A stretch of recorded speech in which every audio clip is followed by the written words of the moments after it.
Do you remember the old days when a lettuce cost 70 cents? Or when this was number one in the charts? Or when the Crows were good? Well, we're going back to 1997. To the glory days. 25 years ago, that one day in September, the Adelaide Crows won their first premiership and etched their name into the history books. To celebrate, Triple M is recalling the 1997 AFL Grand Final. For McDonald's and Ream Hot Water, Triple M rocks the 1997 Grand Final. Oh, yes, we travel back in the time machine to 1997. It's the 27th of September. There is 99,645 to pack into the MCG. It's the Saints taking on the Crows for the AFL Premiership, and we are going to recall that big day in footy. John Howard was a Prime Minister back then. We lost Princess Diana in 1997. Of course, the Hansons, they unleashed that artistic brilliance of Mbop on the world back in 97. We've got a big team in to look back on this game, men who were there to experience it on the day, and we start off with a man who was there in a very different capacity, the one, the only great Mark Rasciuto. And Rue, as we look back on this game, it will be through your eyes as a spectator, mate. That's right. I remember Lady Di dying. We're in a team meeting in round 22, and we're just about to go to have a team meeting, and they said Lady Di had died. You remember those big moments in your life leading into a big game. But yeah, I was in the crowd that day, unfortunately, with groin injury with a few other players. Tony Modra, Matthew Liptak, Peter Vardy, Simon Tregenza, Barry Stanfield. There was a host of names out of the side, but the boys still got the job done. A couple of men who were out there on the park getting it done. Tyson Edwards, what a star he was for the Adelaide Football Club. Tice, what about this game? I mean, this must be a childhood dream to lead into an AFL Grand Final. Yeah, I was only a little pup then, obviously, and trying to find my way and cement my spot in the team, and tended to play a little bit everywhere, back, forward, and wherever I could fill in a spot. And no, I wasn't Mr. Fix-It by any means, but just trying to find my way. And it was just after this, I thought, wow, this is every year. You know, this just is going to keep rolling. And obviously, it just doesn't happen like that. But to come from where we did, you know, the couple of years before, this is my third year at the club, and the 95, 96 weren't great years for us, and to get here on this day happened really quickly. Tyson, I often wonder about the week. Obviously at training, the cameras and the crowds, you know, two or three nights of training, the build-up, then you have the motorcade, things like that. It must be even tiring just getting there. It's such a huge week. It is one of the battles as a player, is try not to think too much about the game and just actually embrace what's going on. And you can't learn that without doing it. Yeah, you know, it's one of those things you get told all these different things, and different things work for different people. But it's certainly one that you just go day by day because it can eat you up. And I think that as a player, the thing you think about the most is the game and playing well and what can happen and all these sorts of things. And that's the worst thing to think about. Man sitting right next to you who was an absolute star on the day. 6 goals in the winning grand final, the one, the only. Fud Darren Jarman, he joins us. Jars, this wasn't your first grand final.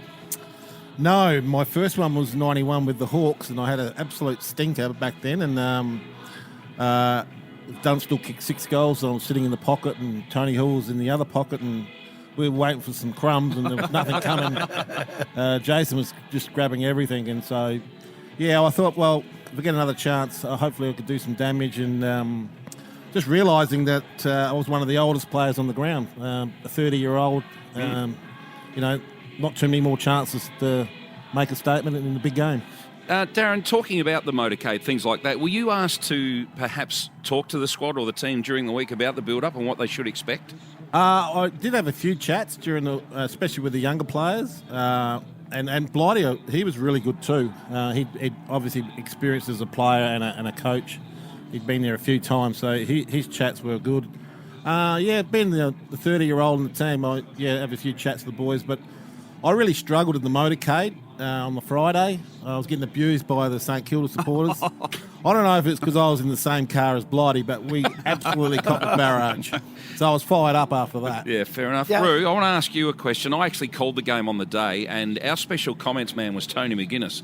And he won't mind me saying, because it happened, but he started howling his eyes out. When the team ran onto the field, it's funny, we did this big build-up and we look across to our special comments saying, "Oh, Tony, what do you think?" And he couldn't even talk. And I really felt for him, the poor bloke, because we all know he'd been sacked sensationally the year before. What was it like for you, missing out, standing on the sidelines? Oh, it's horrendous afterwards. I honestly didn't know if I wanted him to win or lose, and that's the selfish part of you, the competitive start of you. You play footy to win premierships, and I didn't want to miss out. And when it did happen, I remember I was crying. I went to the presentation, only went there for, I don't know, an hour or something, then went home, and I just thought I'd lost the chance to live my dream, and that was playing a AFL premiership side. But that's what makes them so special when you get there. And we had to deal with as players for missing out. But it was a tough time. I think I went and got a 10-hour tattoo on my back the next week to try and take the frustration out. It was just a horrible time, but clearly we were good enough to go and win one the next year. Jars, you were just talking about him being the older player in the side. We looked up to him. He might not have noticed that, but that's what sometimes you don't when you're an older player, but we called him father. He was a father figure for the younger players. Taught us a few things not to do from Monday to Friday with a few beers and a few punts here and there, but the older players probably don't understand how much influence they have. And Jars, all us younger players, Kane Johnson, Simon Goodwin, Andrew McLeod, Tyson Edwards, there was a heap of great young players that looked up to blokes like Darren Jarman. What about the week before? Because that's as big a story as the eventual premiership came to be, because you were down and out pretty much. I mean, you'd lost your superstar full forward, Tony Modry. He did his knee in the opening quarter. You were down by 5 or 6 goals, I think, at half-time in a preliminary final against the Bulldogs at the MCG. Can you take us back there the week before and what your memories are there, even getting through to the big game? Well, I still reckon it's one of the best games I've ever been a part of. As you said, we were down at half-time and we were getting absolutely flogged, and we all were very, very scared of the coach at half-time. Do you believe, though, that you can still win at half-time when you're that far down or not? Well, I did after he walked past a couple of players and gave them a bit of a rocket, but he had one message, and it was one word on the board at half-time that excited me, and it was attack. We've just got to keep attacking, and we've got to kick goals, and so the mindset just changed. We thought we were going to get a rocket, but we didn't.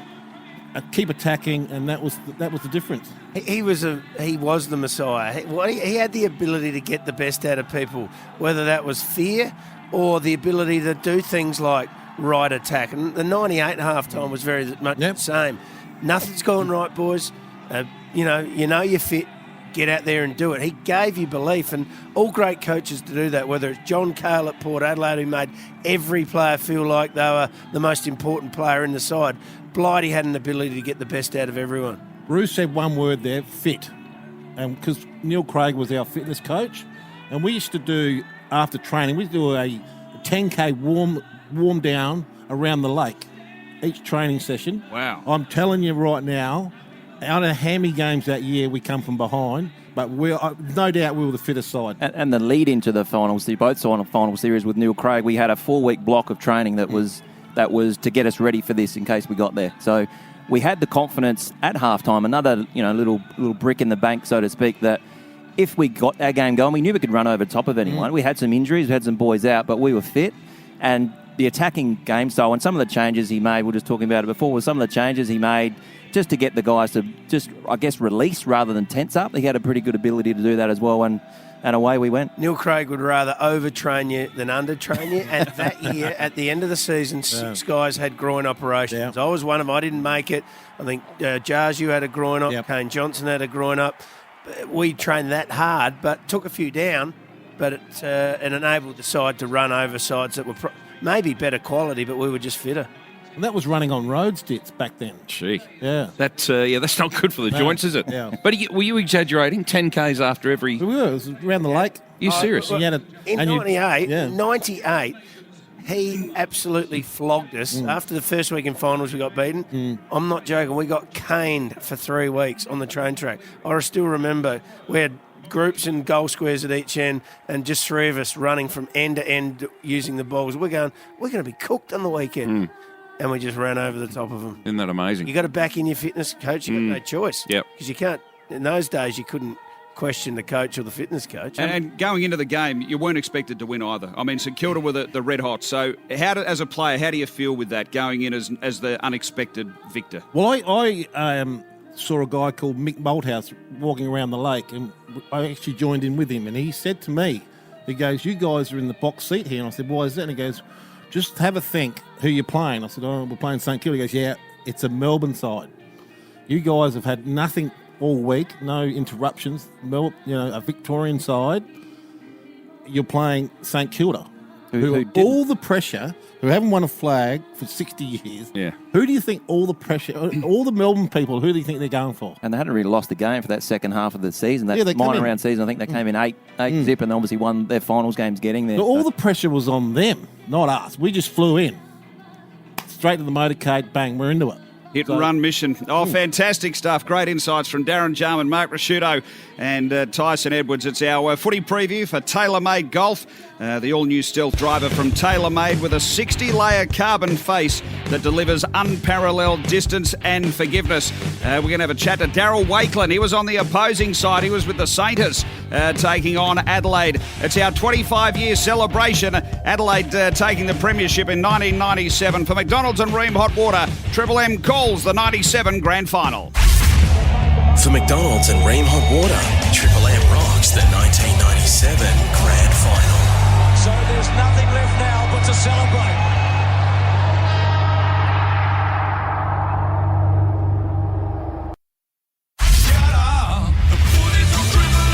For McDonald's and Ream Hot Water, Triple M rocks the 1997 Grand Final. So there's nothing left now but to celebrate.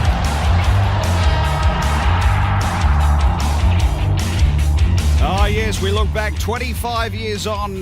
Big win for the Adelaide Footy Club as Triple M relives the 97 Grand Final. We've got Mark Rasciuto, Tyson Edwards, Darren Jarman and Chris Dittmar looking back on this big game. Ream Hot Water built tough for Aussie conditions. When it comes to water heating, ask your plumber to install a Ream. Pretty shortly, we'll have a chat to Daryl Wakelin. We're seeing you in the rooms now. Darren Jarman, Tyson Edwards, Rue's probably up to about beer number 4 just before the game gets underway, who's injured in the crowd. What's happening through your mind right now? What do you feel and what are you thinking? I think as a younger player, for me, Jars has been there, so he'd probably feel a little bit different. But it's just trying to stay as calm as you can because you don't need anyone to fire you up for this one. And there's a lot more time out in the ground for the grand final. And one of the benefits for us, I think we had Blighty who'd been a part of it, Jaron who'd been a part of it, so they knew there's lots of stuff going on around the ground.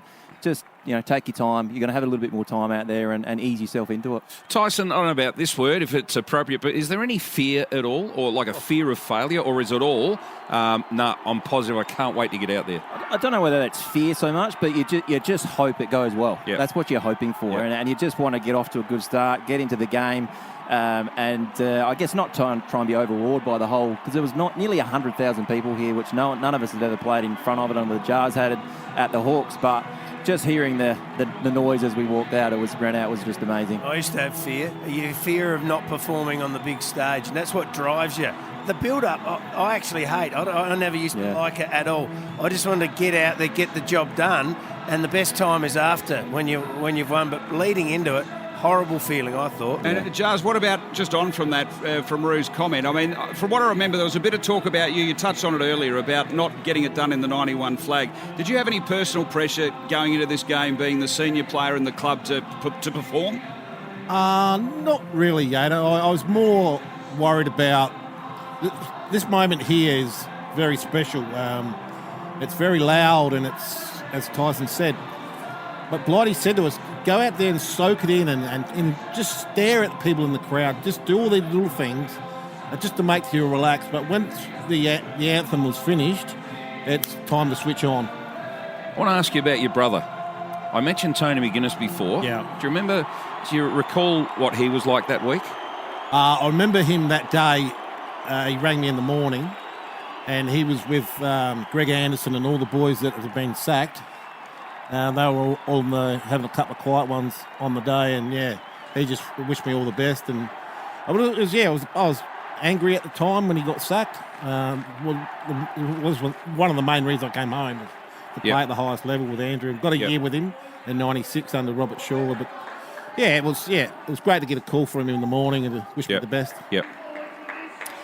We're about to see the Saints run out, and speaking of the Saints, a man who's been very kind to give us some of his time, Daryl Wakelin. He would go on to win a premiership, of course, with Port Adelaide, but it wasn't to be on this day. He's been a terrific sport. Wakes, welcome, and mate, thanks very much for your time. What are your memories of this day? Yeah, obviously not great memories, but I mean, it's always good to reminisce and go back. You know, it was early in my career, as it was Roos, and obviously Jars had come back, and it was just, I mean, probably Adelaide had come out of nowhere. I think they were the last team to beat us that season. We'd won 10 on the trot coming in. So, you know, I thought we were pretty well placed, and a few things happened during the week, and leading in, we lost both our ruckmen in the 2 weeks previous. Oh, hang on. Just coming out with the excuses already, really. Come on, Wakes. You're better than that. No, I've actually watched the first half recently. I couldn't watch the last half, but it was a great attacking game, wasn't it, in that first half? Incredible game of skill, and Adelaide obviously continued on with it in that second half, but obviously it was a really cracker game of footy. Wakes, you were a young man at the time, 23 years of age, playing in a grand final. I just want to talk about the blokes around you. You played with Robert Harvey, Stuart Lowe, Nicky Winmar, you know, Nathan Burke, some of the greats of the St Kilda Football Club. Pretty good team. Yeah, amazing team. We obviously, big recruitment drive through that mid-90s, and we had a great blend of youth, and obviously, you know, guys like Joel Smith, Ozzie Jones, Tony Brown, Lappin, them guys, myself and a few others, and obviously them, amazing legends of the game in Winmar, Harvey, Burke, Lowe. All them guys were sort of in their late 20s. I think Winmar was probably, I think he was the oldest player on the ground that day, probably 32 around there. So, we had a good blend, and they're amazing players, and, it's a tough game, isn't it? You know, 4 or 5 great players of the game never got to experience that ultimate, but that's life. What did it feel like in the lead up the week to it? You hadn't been in there since 1971. I presume there was a lot of talk around the club and a lot of pressure on from spectators and past players and all sorts. Yeah, it definitely was. Obviously, you know, it was when you're talking through the 60s and 70s, it was very much a local club and very much a zone club back then. So, we still had our head trainer, Kenny Whitford, was our head trainer. He was a runner on grand final day in '66 in our last premiership. So, had guys like that have been around. A lot of our runner was a past player. A lot of our coaching committee were past players. So there was that real sense of nostalgia as well going in. And, we had a very good football side going into that game. Wakes, just a bit more on the game. Your matchup, you started obviously in the defensive end. It wasn't Shane Ellen by any chance, was it? No, I won't put my hand up for that. But I had Robert. I was always matched up on Matty, and we had some pretty good battles. And you guys gave us a bit of a touch-up early in the year at Amy Stadium at Footy Park, probably round 8 or something like that, from memory, round 9.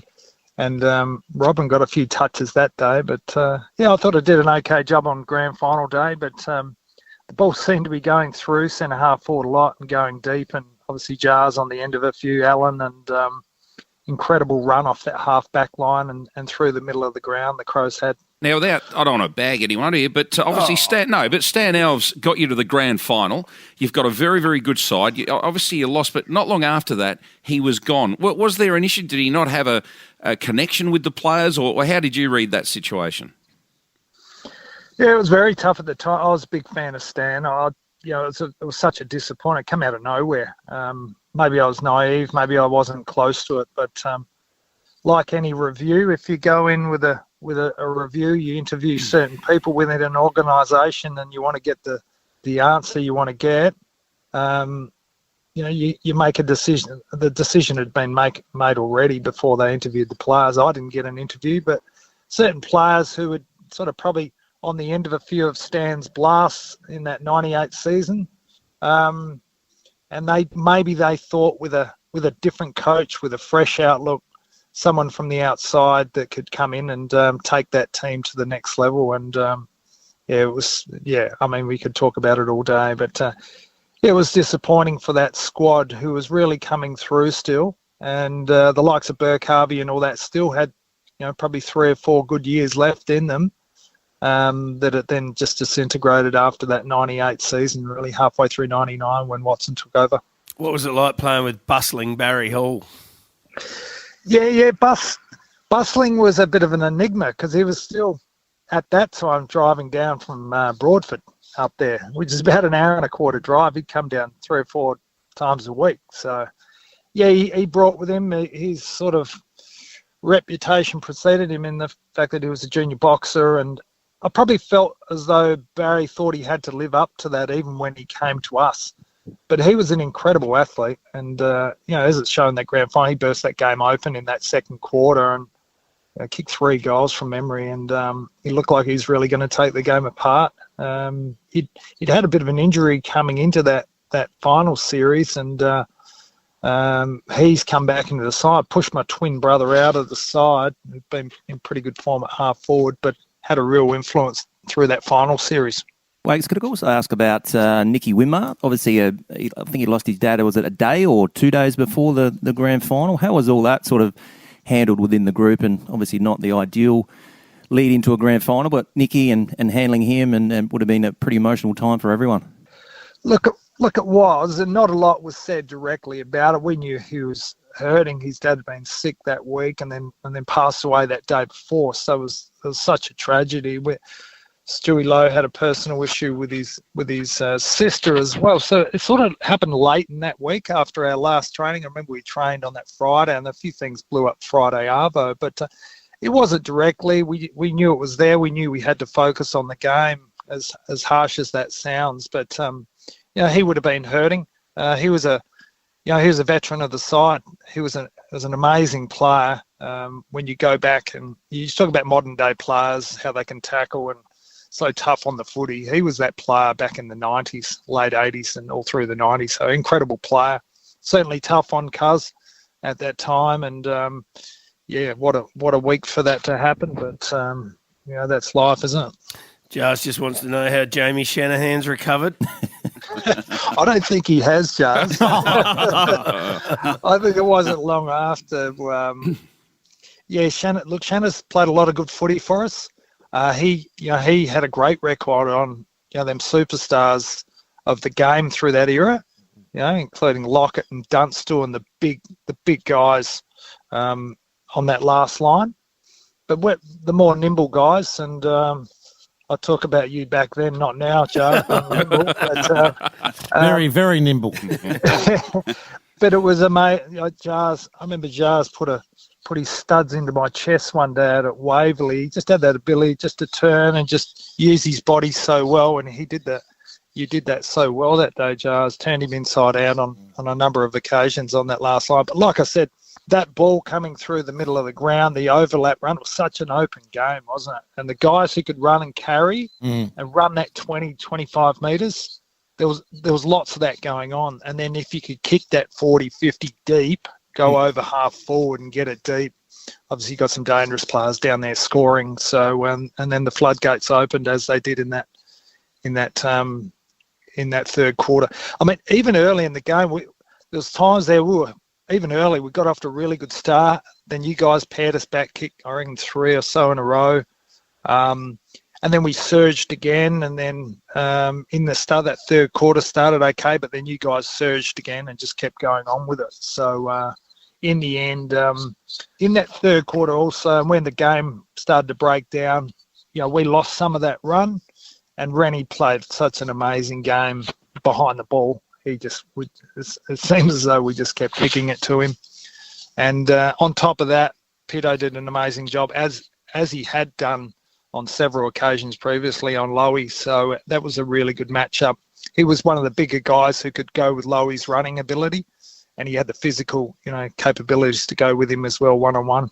Just on that, Wakes, I was expecting Max Huxton to pick me up. Every time we played St Kilda, I'd always have Maxie. He was a very hard defender to shrug off, so I was a bit surprised to get Shannon there in the end. That's a good call, Judge. I'm not sure, because Maxie was higher up the ground with me. I remember him being further up the ground. I can't remember what matchup he had, but he probably had that third toe up the ground. But I thought at the time, and I'm as a young guy, I thought maybe Zilla coming back. I think Zilla came back late on you, but the game was over by then. But certainly the Hudson matchup was would have been the right one in hindsight, and maybe Shanahan pushing across. But you guys lined up pretty forward, a little bit smaller, so you never had big lumps. Rennie had come forward a little bit at times, more half forward from memory. Yeah, in games we'd played previously. Well, even that second half, Smarty came back down there as well. Yeah, exactly. Yeah. No, I was just watching some highlights the other day, and Smarty seemed to creep down. I mean, he'd played a fair bit of forward, hadn't he? But and obviously Mod's not in the side. Shannon's done some pretty good job on Mods, and he was always the go-to. He would always go to Mods, which I was always pretty happy about. Never liked he was 10 yards quicker than me. So, but yeah, that was the matchups on the day. And, you had guys like Rintoul buzzing through the half-forward line. Some of these guys that had come into the side with less than, 15 games under their belt. I mean, Goody had probably played a handful of games. Yep. Rintoul hadn't played a lot. James, he had obviously had a bit of footy, but he come into that game, I reckon somebody had gone out, but they all played very good games of footy. Obviously you, Tice, early days. You've been a terrific sport for us. We're about to rip into this big game, so maybe just sit back, relax, maybe the first half. Just tune in for that bit, mate. But you went on to get your medal. You've been a good sport for us today. Thanks for joining us. Good on you, lads. Thanks, Good on mate. your Wakes. There he is, Daryl Wakelin, the best-looking twin, isn't he, of the Wakelin twins? I'm pretty sure that's what the title he goes by. Of course, a premiership player with Port Adelaide. This is the Triple M footy preview for TaylorMade Golf, the all-new stealth driver from TaylorMade with a 60-layer carbon face that delivers unparalleled distance and forgiveness. Opening bounce, 97 grand final. That's up next. We got the anthem. We'll hear from Darren Jarman, Tyson Edwards and Mark Rasciuto about this big game for McDonald's and Ream Hot Water. Triple M rocks the 97 grand final. For McDonald's and Ream Hot Water, Triple M rocks the 1997 grand final. So there's nothing left now but to celebrate.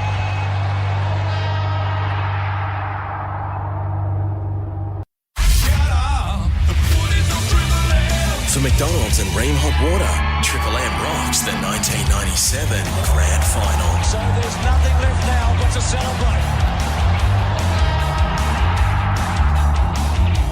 25 years on, Triple M rocks the 97 grand final for McDonald's and Ream Hot Water. We're not far away from having the two teams face off and the national anthem. We look back on the game with Tyson Edwards, Darren Jarman, Mark Rasciuto and Chris Dittmar, all men there on the day. In different capacities. For McDonald's and Ream Hot Water, Triple M rocks the 97 grand final. Of course, you can stream every game of Triple M footy live on the Listener app. Download it now, LISTNR. A bit of a different experience for me today. I called it with KG at the time. What do you reckon that was like? KG calling a Crows premiership. Gee whiz. He wouldn't be able to get anything out, would he? The coach, he'd be so excited. Oh, look, it was funny, I've got to tell you. You're going to strike me pink out. The most exciting man in the world that day. Yeah, He would have cried at the end, Yeah, I surely. did. He would have been pouring. Now, we're about to see the national anthem as both teams come to face off with each other. Did you have any preparation before this national anthem? We see teams link arms or arms on shoulders or stand apart, or we saw the Crows in recent times produce the Power Rangers stance, but was there any instruction on how to stand or not? No, just soak it all in and enjoy it. Just try and relax, really, with the national anthem. And You want to hurry up and get into the Yeah, game. you You want do. the first bounce to go. Traditional way of all. Would you please be outstanding the national anthem to be led by Marina Trial.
is hair on the back of the neck sort of stuff. The national anthem before the big bounce. Darren Jarman, it was interesting watching you during that process, giving Jamie Shanahan a little thumbs up. Nice fella, Jamie. I was just disappointed I wasn't singing the national anthem. I was a bit too serious pills there. No one sang. No. Very disappointing. Yeah. So what happens now? You move away, You've had the national anthem. What's happening in these huddles? This is the last chat by the skipper.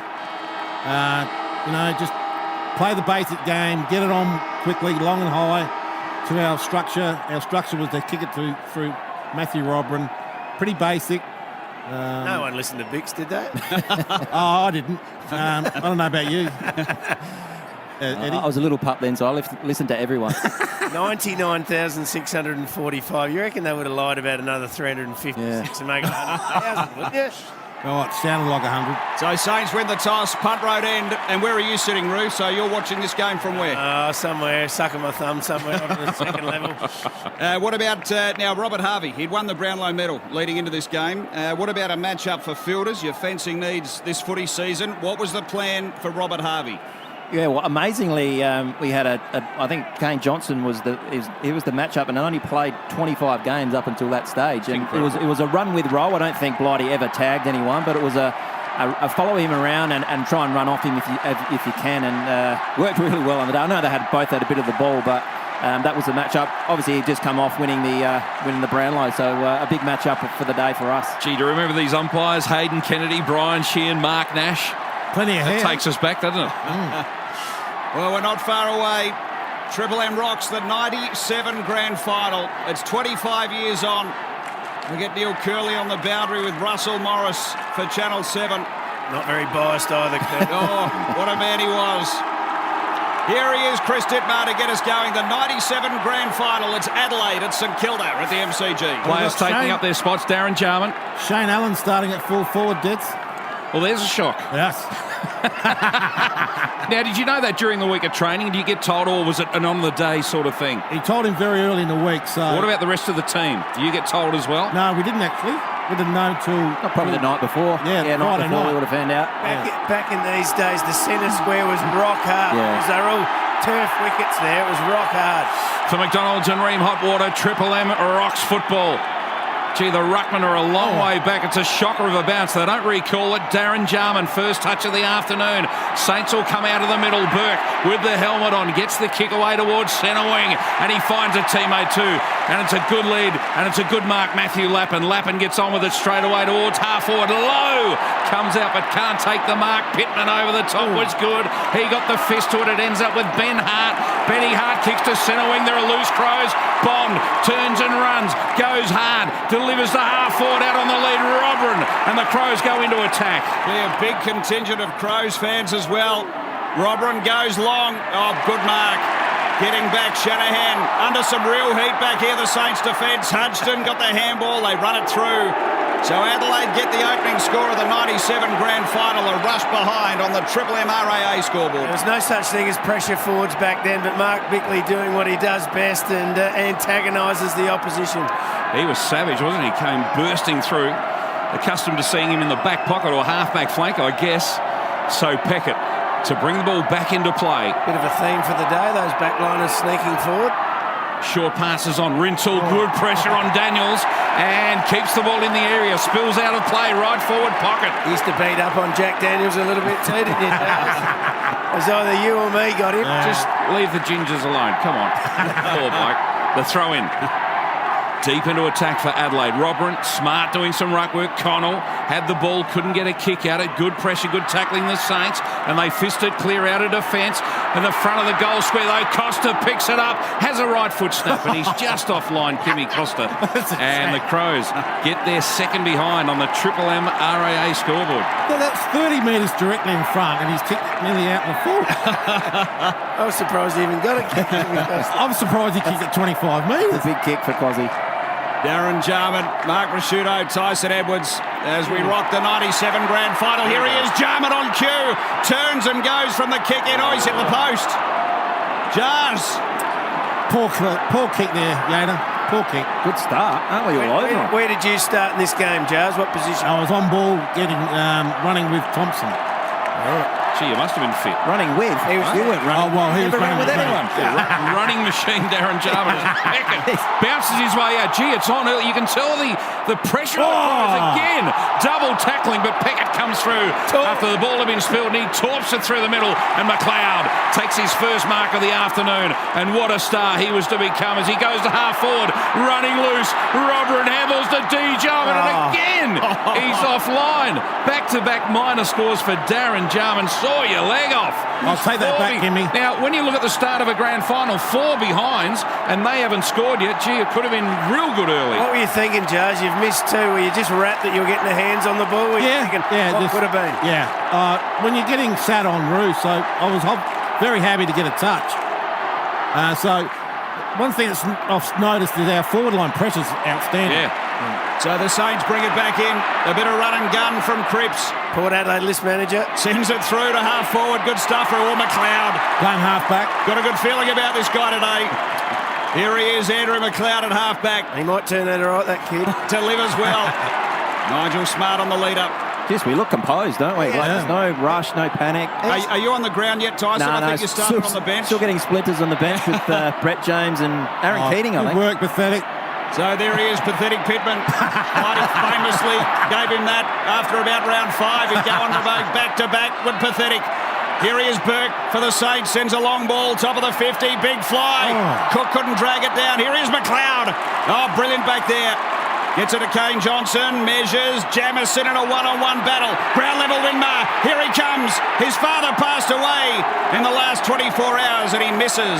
Away to the left, it's 4 points to 1 point. Triple M RAA scoreboard, RAA ensure with the locals today. Kane Johnson, the only teenager playing in the game at the age of 19. Nigel Smart has not changed and it's 25 years ago. It's exactly the same.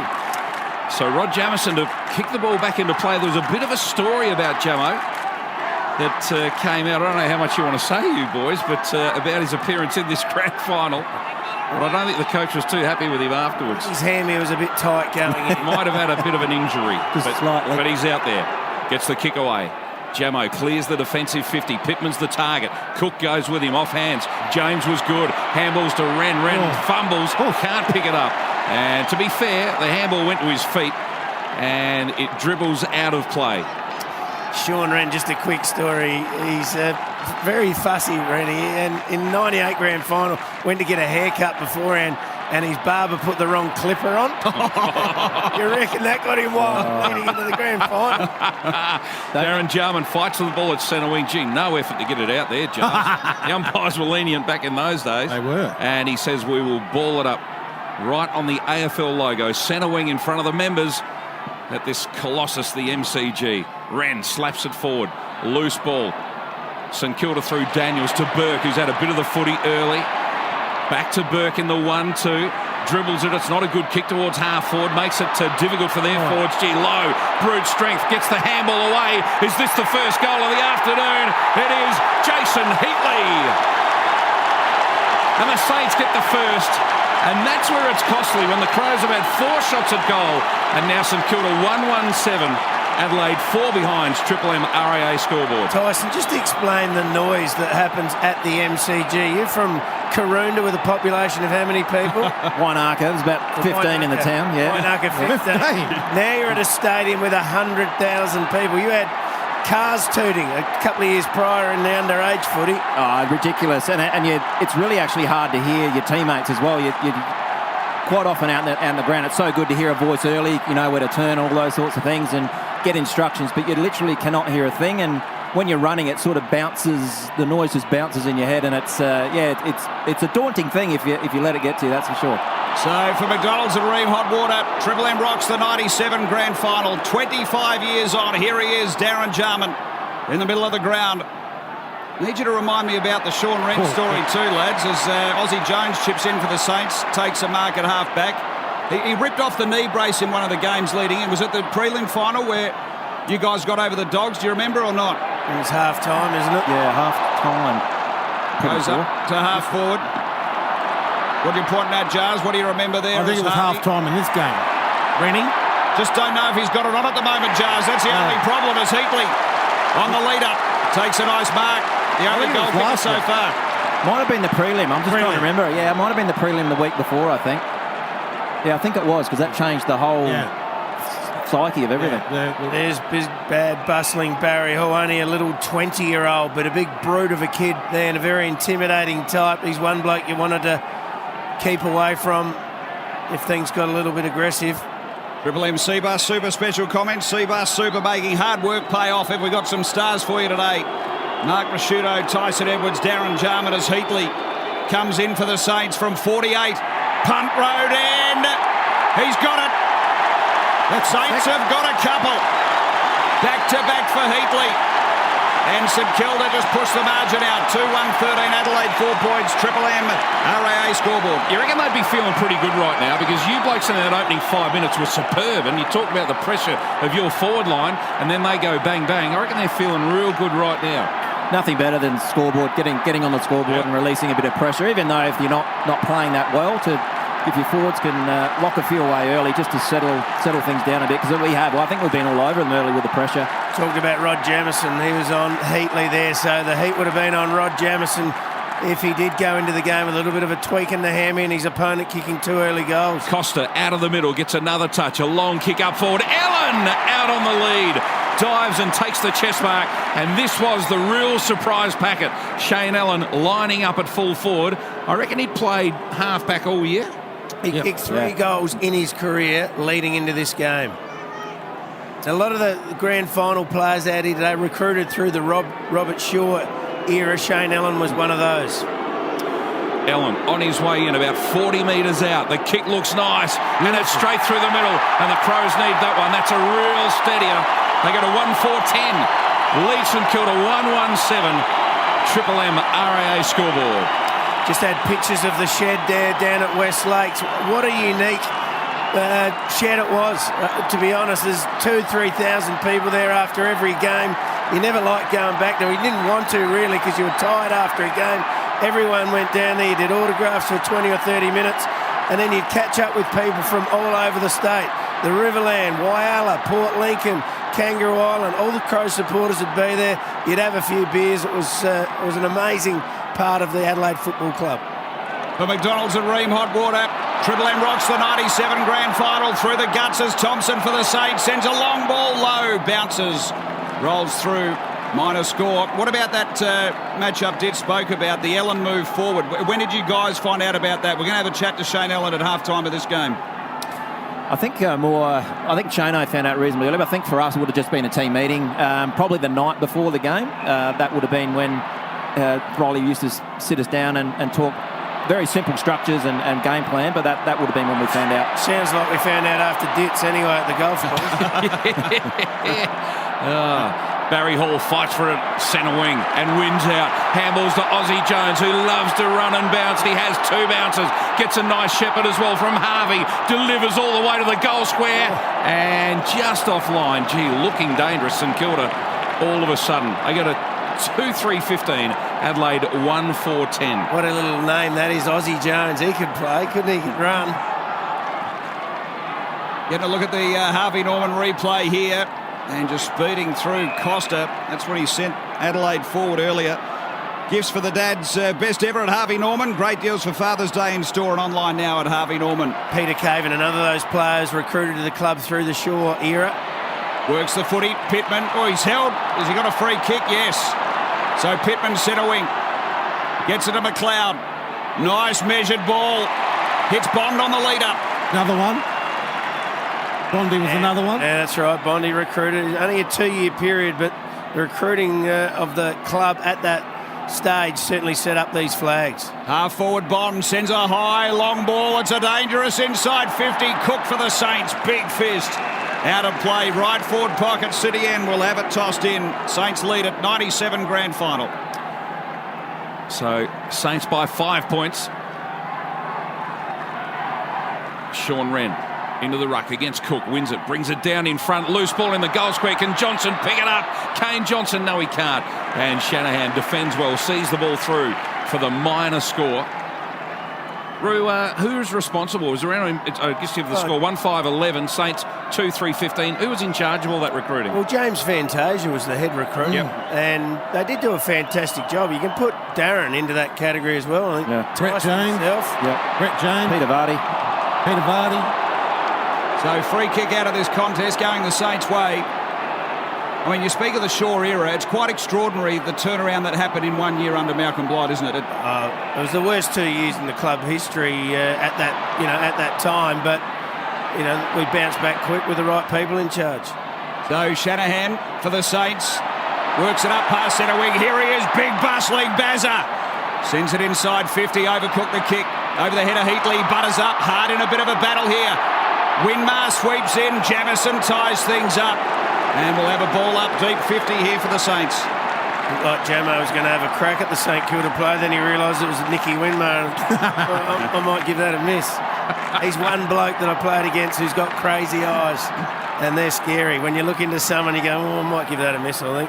So it's a ball up just 10 metres out from the Saints' goal. Crows defend, they see it out over the boundary line. Sean Wren involved, did well. Jamo's still moving all right. Yeah, exactly, so it mustn't have been too bad. Because you can't fake a hammy, you can't cover a hamstring. If you've got a little nibble, you've got a nibble and you can't hide it. Pittman in front, low, pushes him under the footy, low, then grabs it, has a snap at goal, but it was smothered. And the defence sees it out towards the boundary line. Rod Jamison doing some good work and caught one in the back from Heatley. And Jamo gets the free kick, last line of defence in the back pocket. Fair to say he hasn't changed much either. Jamo? Yes, that's what happens when you got no hair when you're young, really. So Jamo releasing from deep in the back 50 for Adelaide. For McDonald's at Ream Hot Water, we're reliving the 97 grand final 25 years on. Here's Ben Hart across half-back. Oh, a little slide. Able to regather a bit of composure. Gets it around the body only as far as Burke. Saints back inside 50. Bouncing footy. Crows have got a stack of numbers. Heatley came through strongly. Falls to Thompson. Harvey, Brownlow medalist. Got the handball away. Lampard. Oh, German! Big body German! Have a look at this. Has to be ball. Take us through this. Fun. Has to be holding the ball. Nothing. Oh, prior opportunity. Oh, no. Jeez, you barreled him. Umpire Hayden Kennedy bounces it in the pocket for the Saints. Pittman doing the ruck work, and the ball trickles out over the boundary line.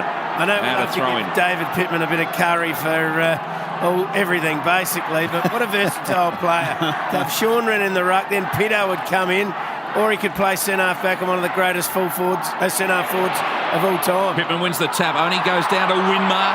Soccer off the ground. Heatley. Sean Wren picked it up. His kick, though, goes straight to the opposition ruckman in Cook. And Cook has taken the mark just inside 50. That's why Blighty had a team rule that ruckmen do not kick the ball. Let's see why. Especially on the left foot. On the left. Come on, puss. And the other thing with Pitto, I know we like to give him a bit, old Pitto, because of his personality, but he was such a smart footballer, wasn't he? Like he was. I mean, he's intelligent, full stop, anyway. But he was a really smart player, and certainly helped him in the positions that he played. Went on to be a ruck coach at a couple of AFL clubs. The kick from Cook goes out to the right, and it might just sneak through for a minor score, and it has. So very even opening term. Grand final of 97 at the MCG. St Kilda 2-4. Adelaide a 1-5 Triple M RAA scoreboard. Pitto was involved in the Port Adelaide 2004 flag with Choco Williams, Alistair Clarkson, Dean Bailey, Phil Walsh, and you had Kingsley, Hardwick, those sort of players there. Extraordinary off-field talent as Adelaide. Now it's out on the full. They tried to clear. Going to be a free kick going to the Saints centre wing. And I think he's fairly influential in the Glenunga rant. Seriously, they've gone from Div 5 to Div 1. They've done well, haven't they? David Pittman's a big part of that. Well done, Path. So the Saints work it up towards half forward. They lead this. Here he is, Pittman, Caven. She came steaming through with a bit of venom. Burke, Bickley went through. Hall wrapped up in a strong tackle by Goodwin. And we'll have a ball up. So Goody, he hasn't played much, has he, coming into this either? 10 games. Wow, Goody. Amazing. In round 1 or 2, he did his quad and missed 12 games in his first year, and then come back and looked like he played 200. It looks like a little boy as well, doesn't he? And this Pittman gets a big tap away. It's all the Saints. Daniels had it, gave to Winmar. He just dropped it after he was tackled by Ben Hart. Allows Kane Johnson to come through. There's been a whistle. The umpire's bringing it back. Gee, a lot of booing here. There's a big Adelaide contingent in the crowd, isn't there? And it is a 50-metre penalty. Just threw the ball back. Didn't give it back to the player at all. Yeah, it was a bit cheeky by Kane Johnson there and paid the price. He's better than that, Nana. Yeah. One thing we always got was really great support in Melbourne when we played there. It's huge, isn't it? Well, not just Melbourne, every that's true. Sydney, Yeah, Brisbane, 100%. Perth. So everywhere. this is quite costly. Thompson ridden into the ground by Costa from behind. And then Kane Johnson just, didn't give the ball back on the full. The kick underway. And it's a minor score. Thompson was only about 25 out. So a real let-off for Adelaide there in what has been a tight opening term. 2-5 St Kilda, 1-5 Adelaide, Triple M RAA scoreboard. Yeah, Kane Johnson, we're talking about, the only teenager out in the Oval. He was a gun footballer. Went on to captain the mighty Richmond Football Club. Seabus Super special comments. We've got Mark Rasciuto, Darren Jarman, Tyson Edwards. As we look back on the 97 grand final, 25 years on, Adelaide through Smart. Gets it to Costa. Here's Johnson. Little sideways sort of slick handball. Here's Robron. Now Smart from 50. Unloads. Didn't quite get a chunk of it. Bouncing footy there. Came off the chest of Rintoul. Boundary line. Out of play. Left forward pocket. City end. It was never spoken about forward line pressure. It's absolutely spoken about all the time in 2022. But Adelaide, as soon as St Kilda get the ball in their defence, someone is coming at them flat out. So the throw in off hands, Bond gets shoved out of it by Peckett. Peckett then tackled but managed to get a left foot kick away. Vacant centre wing, running onto it quickly now McLeod. McLeod fires it inside 50 and finds Bond. Doesn't miss a target too much, Andrew McLeod, does he? Gee, was lively on the lead, Bond. We've seen this twice in this opening term. I think he kicks this. I think he does. On his way in. 48 metres from a half-forward flank. It's drifting across the face of goal, and then it drifts through. It came back, and a goal to Troy Bond, and scores are tied away at the MCG in the 97 grand final. Jazz, tell us about Troy Bond. I mean, he kicked 4 this day, didn't he? Yeah. Unbelievably skilled player, wasn't he? Sexual chocolate, we used to call him. And, I won't ask why. he was a fine player, very good skills. I said before, got him back from Carlton. He missed out on their grand premiership side. In 95. Yeah, he was really good for us in this day. So good at ground level too, Bondi. Yeah. He was, if he didn't mark it, he was so clever on the ground to evade, and another really smart footballer. Right out of the middle comes Great Harvey. chase. Was that you again, Jazz? Yeah. Extraordinary stuff. Forced the turnover. And here Look he at is the again. spread from Stockers. Jeez, you need to go off here. The flash, Darren Dillon. Come on, Rennie. Puts it out in front of Wren. Couldn't quite complete. Here's Cook for the Saints. For McDonald's and Reeve Hot Water. Get beyond that. Triple M looks back on the 97 grand final. Johnson's hands were magic to McLeod. Looking for Ellen. Out the back. Big hit. Zilla smashed him. Rintoul. He's hit the post. Gee, Has it come back or not? Matty Connell's down. He's into next week. Now he Shouldn't laugh, but Harvey Norman that's a good replay. That's 5 weeks now. That's exactly right. Didn't even get a free kick then. So what advantage paid and Rintoul played on and missed. Or maybe it was. Gee, it was a hip, it was an elbow, it was everything into the head. Meanwhile, the ball loose at centre wing. Kane Johnson, who's getting a bit of it in this opening term. Handballs to the running Goodwin. Goodwin's left foot kick inside 50. Ellen goes one-handed, didn't take the mark. Butters up beautifully. Handballs out wide. Connell, who's recovered, picks it up. Shot at goal, Matty Connell. Free kick. He's been smashed. What's Cat doing? The ball will come back to centre half forward. And a free kick going Adelaide's way to Ellen. The Moose. What was this for? He got rid of it too high. That's soft back nose. Gee, when you look at the previous one on Connell, that was nothing. Yeah. And Shane Allen puts it through, and Adelaide are in front by 6 points late in this opening term of the 97 grand final. We heard him pre-game, we interviewed him. He'd never played up forward before, only kicked 3 goals in his whole career. Got told on the Tuesday, you're playing forward, go and kick some goals. He's kicked 2 in the first quarter. He said to us, At this stage, he was doing the maths 4 times too. I'm going to kick 8 in the grand final. 3-6-24 plays 2-5-17. Adelaide lead it late in the opening term. Triple M RAA scoreboard. Roo just giving a lovely hook to our half-time interview with Shane Ellen. We'll be catching up with them at half-time. We're back in the middle for McDonald's and Ream Hot Water. Triple M rocks the 97 grand final. Tap down. Here's Burke. He's upended by the skip, Bickley. Who was that? Came through, just feet going everywhere. In danger. And Johnson for Adelaide. What a player he was. Goes to half forward. We're looking back on the 97 grand final. Smart couldn't gather. Here he is again, Jarman. Hold it in, hold it in. They've got to get 3 of them onto your jars. That's team rule, Yader. Hold it in. So Darren Jarman gets up. We've got Tyson Edwards and Mark Rasciuto looking back on the 97 grand final today for Seabus. What are you weighing there, Jars? Very light. I reckon I should have been at Morphettville. 91? Yeah, easy. Burke gets crushed as he got the handball away. Daniels on hands and knees. Zilla, Harvey, quick handball by the Brownlow medalist. Found Thompson under pressure, got a kick away, and he'll get a free kick. Dragged down as he kicked it, and Thompson right in the middle of the ground. In fact, is it his? No, it's Harvey's. Harvey's copped a high one, I think. Someone barreled Robert Harvey. Do you get it? Off the ball. That was a D. Jarman cleaned him up. That was a knee to the back. Righto. Here it is. In fact, we are just seeing a replay. Crunched him right up the front. So Harvey out towards centre wing. Costa, good handball to Wren. Wren, the big ruckman, got the kick away. It eludes Harvey. Darren Jarman with Thompson. They fist it clear. Out to centre wing. Harvey claims the footy. Turns, delivers to half forward. Winmar straight through the fingers. McLeod's getting a ton of the footy. It's a free kick to Winmar. Melbourne umpires taking their toll. Why was that 50? So Harvey Norman replay, just copped it across the head, Winmar. And inside 50, Jamison got into the back of Heatley. No free kick, McLeod. Oh, this would be deliberate. Not there. We're talking 25 years ago. McLeod finds the boundary. It's out of play.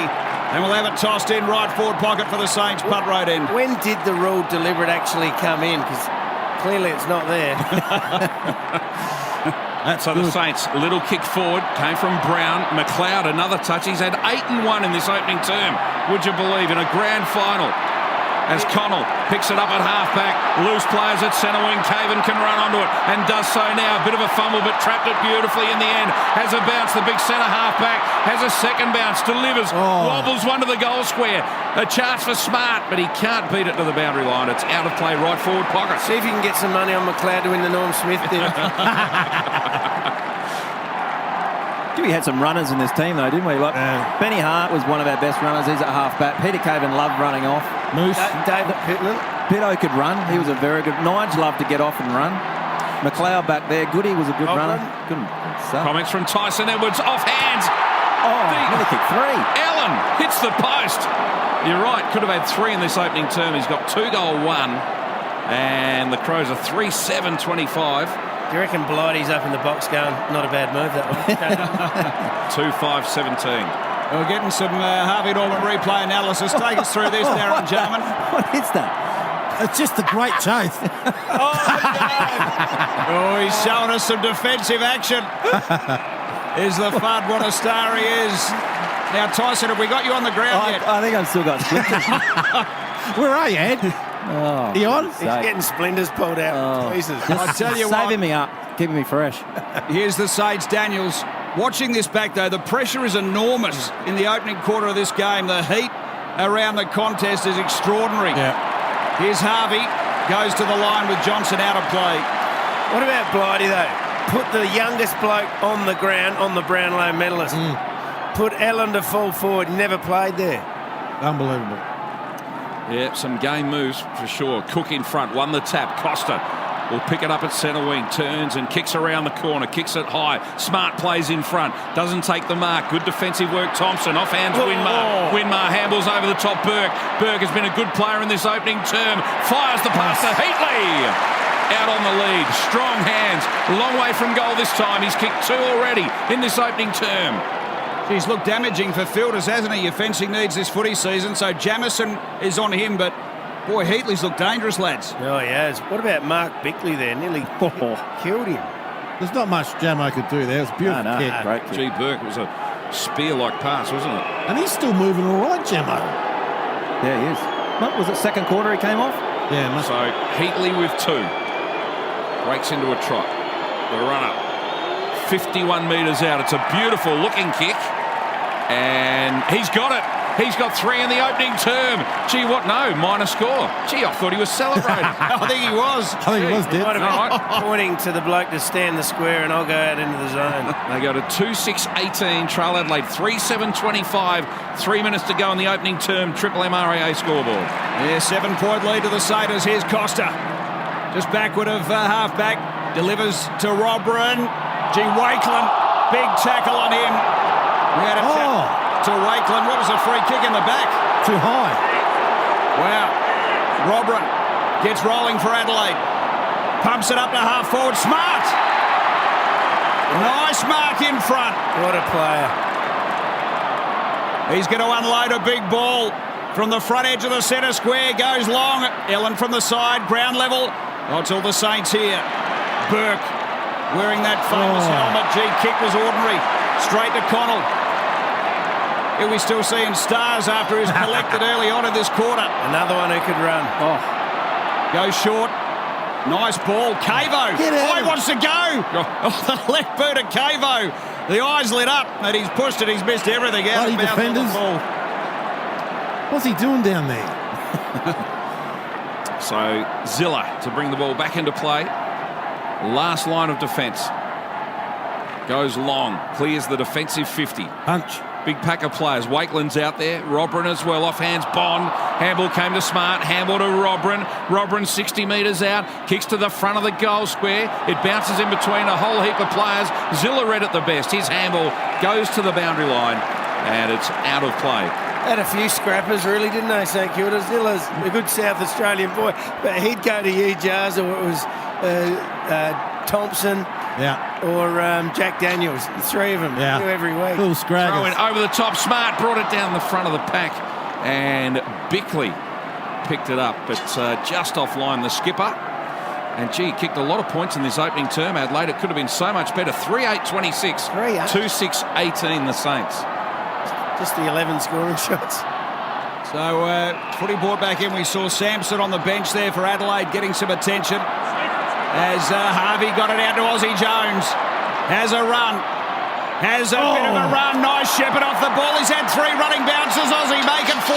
Streaming through the southern wing. Handball. Nice. Got it across. Couldn't quite gather. Gets it back to Aussie. 48 metres out. Lines it up. Oh, no! It's a sausage. Extraordinary goal from Aussie. Spectacular stuff here at the G. Remarkable. Triple MRAA scoreboard. And the Saints, it's 3-6-24 Adelaide, 3-8-26 Triple MRAA scoreboard. Mark Nasciuto, Darren Jarman, Tyson Edwards. I've forgotten about that goal. That is one of the best goals of all time.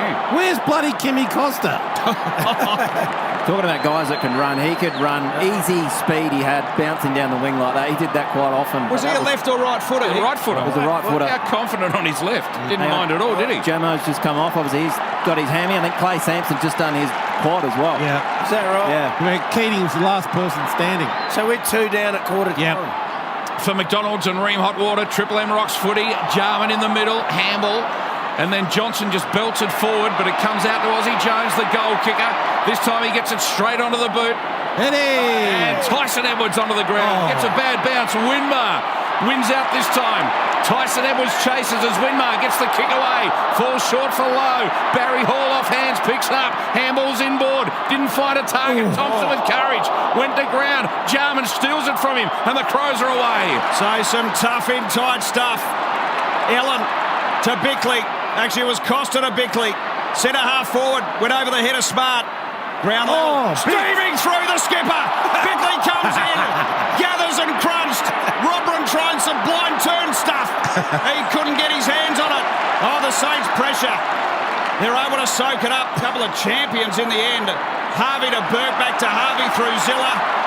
And he gets it away from a half-back for the Saints, Harvey, but only as far as Sean Wren. So Big Rennie having a good battle in the ruck. Cook. Quarter time. in the grand final of 97. Oh, what a start to this game. And it's quarter time at the MCG. We've got Mark Rasciuto, Tyson Edwards and Darren Jarman looking back on this one. Getting a look at the Harvey Norman replay. Sampson on the bench with an ice pack. Jamison getting the hammy attended to. And Adelaide lead it by 2 points at quarter time. For McDonald's and Ream Hot Water, Triple M rocks the 97 grand final. For McDonald's and Ream Hot Water, Triple M rocks the 1997 grand final. So there's nothing left now but to celebrate.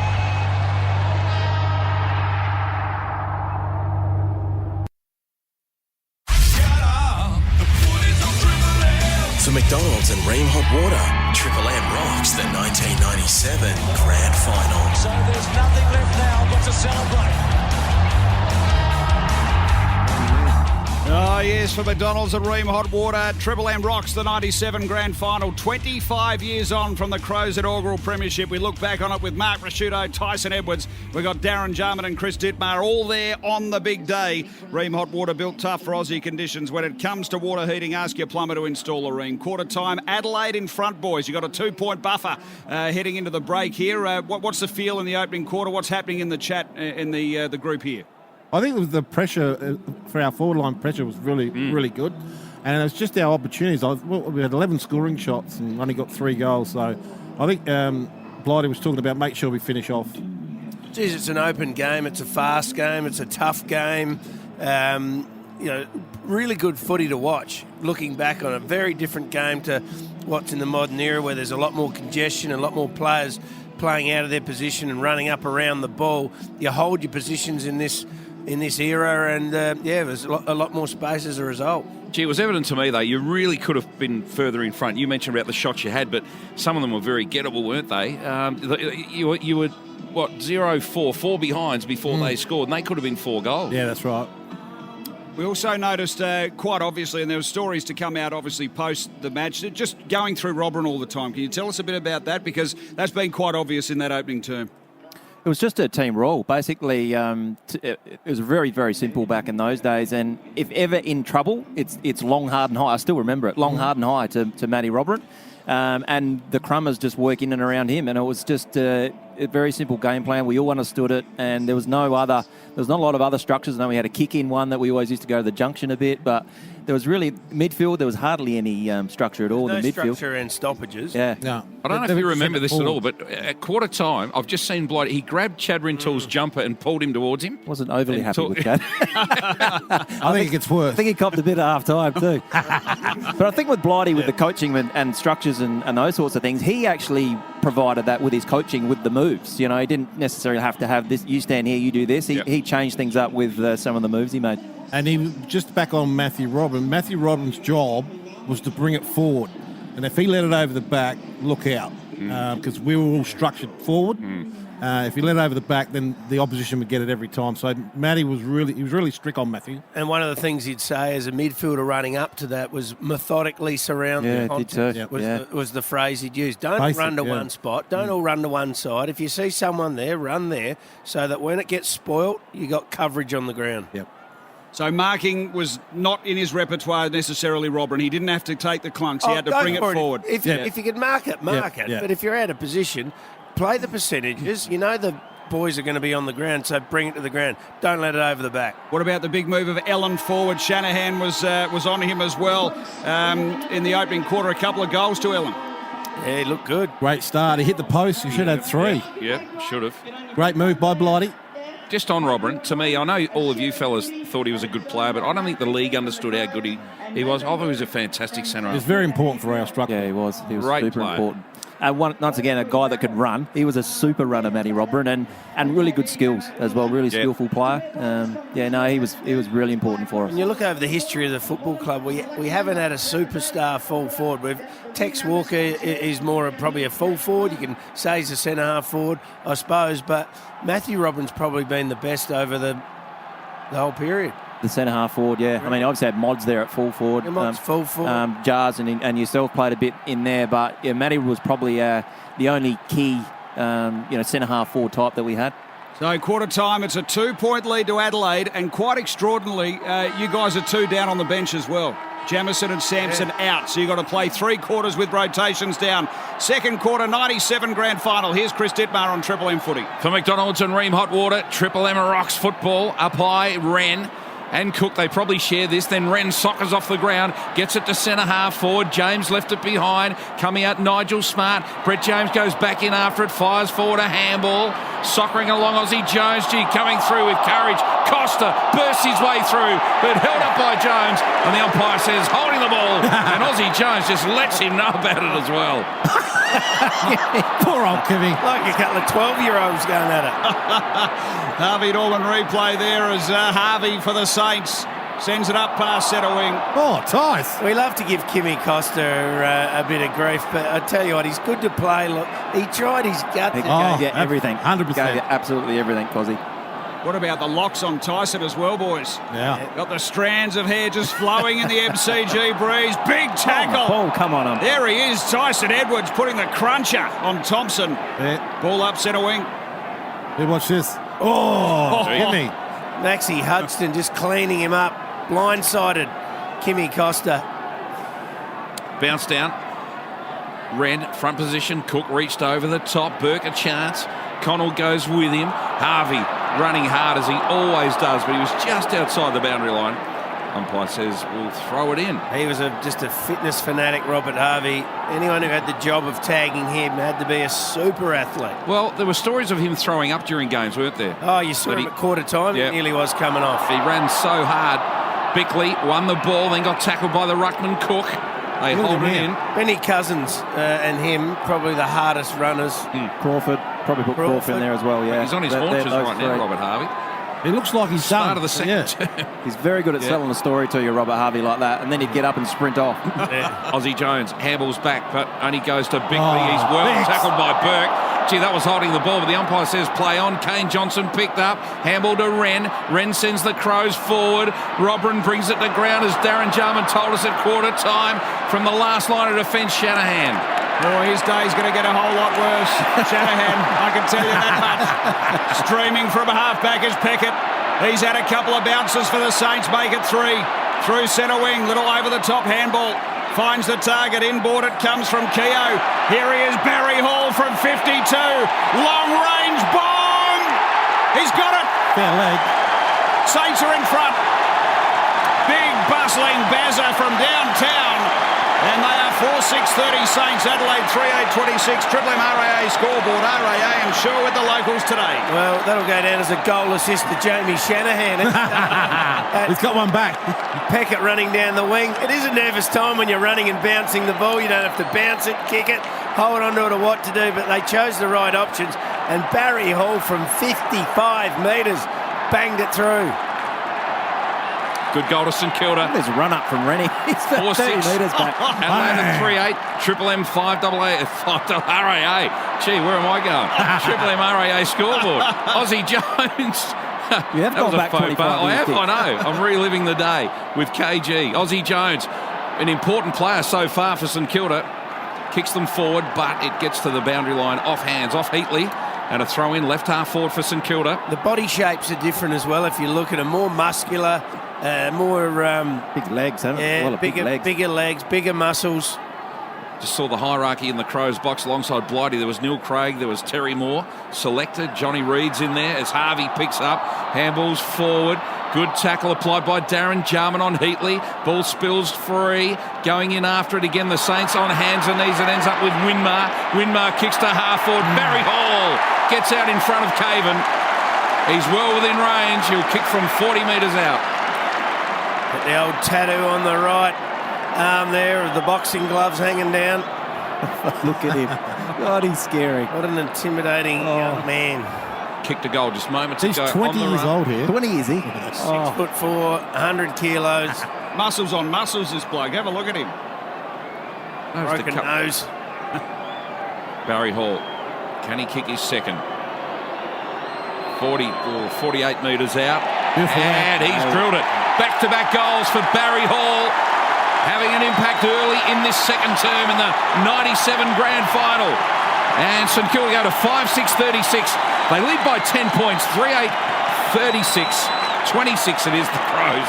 And that's on the Triple M RAA scoreboard. Talk about Barry Hall. He's a rough, tough, intimidating type, but as a bloke, one of the best blokes you ever meet. He's quite a quiet bloke as well, but a ripping fella. Mark Rasciuto there with Tyson Edwards and Darren Jarman as we relive the 97 grand final. Your point about body shape's really interesting, bro. It stands out now you've said it. I mean, why? Is it because it's played different back then, do you think? It was just different era. He used to pump bigger weights and different sort of running, I suppose. For McDonald's and Ream Hot Water, Triple M rocks the 97 grand final. We're tied up in the middle, getting off the base of it, Rod Keogh. I know prior to Neil Craig coming to the club, we used to do big weights, heavy weights, all the stuff you see at the Olympics, bench press, squats, power cleans, jerks, all those sort of real power weights. Well, Wren tried his hardest. Keogh came steaming through for the Saints. Left foot ball. Oh no, Barry Hall! I've got to make a move here, Blighty. So Cavo's on him for fielders, is he? Yes. He wanted to play Captain. on. He's called to come back around. Hasn't done anything wrong, Cavo. This is blind enough for his third. I know, but I think he would have kicked 3 on anyone at this stage. So do you have Barry Hall this year and King Carey to follow the next year? So Barry Hall, umpire's still pretty fastidious back then. He's been called to get back right on the pickets. So he's kicked 2 extraordinarily back-to-back early on in this second term. Runs on, increases the angle, kicks the goal. Saints have got the opening 3 of the second term and they're starting to put a bit of a gap on Adelaide. Triple M RAA scoreboard, 6-6-42. They're out by 16 points, Adelaide 3-8-26. We've got Rue, we've got Tyson Edwards, Darren Jarman on Triple M footy. So he's kicked 3 goals in 5 minutes. Jars, you're the only one here that's done that in the grand final. Tell everyone what's going through your mind. You feel bulletproof? Oh, you're feeling 100%. And today's football, you'd be having a spell on the bench. So back then, we just tell the runner to nick off. That's a very good point. Clear him out and give me more space. Yes. Back in the middle for McDonald's and Ream Hot Water. Triple M rocks football. Keogh, handball to Thompson. Thompson, they're inside 50 against St Kilda. And another mark taken. Amazing stuff. Heatley on the chest. Gee, at this point in time, St Kilda have really grabbed hold of this grand final. So Ben Hart just caught behind Heatley this time. And it probably eluded the pack by surprise. They probably thought Lowe and Pitton were going at it. They were in front. And then over the back, Heatley just read it beautifully, took it on the chest. Kicked a couple in that opening term. Also hit the post. Heatley, 49 metres. And this one's going to drift right across. Ooh, that would have hurt. In fact, minor score. Gee, that was a let off for the Crows. Another goal right now would have made things very, very tough.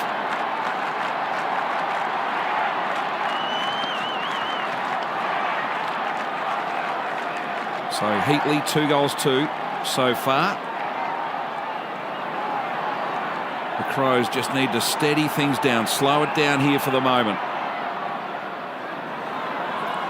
So the re-entry, McLeod had a pretty good opening term.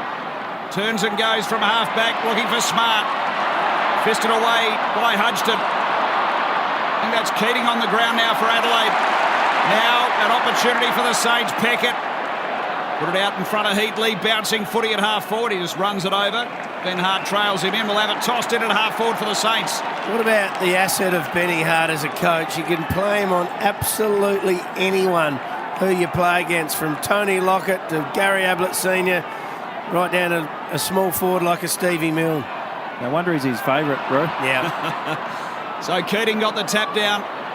Oh, how's the pick up from Johnson? Then the tackle from Burke. Chance here for Adelaide. This is Brett James. McLeod took a couple on. Then he was stripped. Keeps going. Gets it across to James and he delivers down the line. Yeah, McLeod, very good, very elusive. Peckett a chance, picked it up. Tackled by Connell, lost it. Kane Johnson back in. Great handball on the out. Bickley running past the skipper. Lets it go towards centre half forward. Good footy down the middle of the ground. It eluded Rintoul and Ellen. And the Saints defend to the outer side. Aussie Jones and Costa go at it. And Tyson Edwards comes in to help out as well. and takes it out over the boundary line. Where were you playing, Tyson, at this stage? I'm in back lines on Nicky Winmar. I actually felt really strange lining up with him with the story the day before of his dad passing, and I was sort of a bit apprehensive how to play him, to be honest. I really felt for him. That's why I gave him a kick here, you see. There you go. He got it was a strange feeling. I just felt for him to have the 24 hours that he just had. Winmar's handball straight to Costa because of the pressure that Tyson Edwards put on him. But he was a super play. He doesn't need many possessions to rip you apart, so I had to be right on my game. So Sirakowski and Keating, the second choice ruckman, go at it. Off hands, Darren Jarman, tackled. Coming through, Thompson, had an airy. A lot of players jumping over this one. And the umpire will ball it up. So Saints have strung a few together here. Is there any rules that you had within the team to sort of stop run-ons, or what are you thinking at this stage? Well, I think Malcolm's taken Rennie off because we're getting slaughtered in centre bounces, and giving young Keating a go here, so he's won a few taps in a row. Yeah, he got a tap down there, but Keogh for the Saints. Here's Smart for Adelaide through centre wing. Busted through the attempted Winmar tackle. Nigel Smart up the half forward. Oh, good mark. Here he is, Waco. Darryl Wakeland, has a kick straight into Robron. Man on the mark. Connell just dumps it high inside 50. Ellen and Shanahan. Ground level. McLeod lurking around here. Got a nice handball. Ellen tried a blind turn. Big dumping tackle.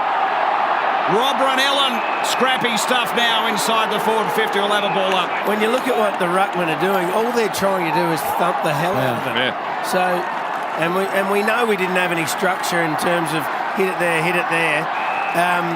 So it's really a fair bit of luck involved There is a bit. with the clearance. I remember the ruck just being, as you just say, just hit it forward. That's what Rennie loved doing as well. Even the centre bounce, he just whack it forward as far as he could. Rintoul just handballed it forward blindly, and it gets to the boundary line just in front of Troy Bond. So a throw in the right forward pocket. And if you remember what Brisbane did in their 3 flags in a row, their ruckman just smacked it forward and let their midfielders run onto it. And they had great midfielders too, so they didn't use them. Hudson gets a handball out. McLeod applies a tackle.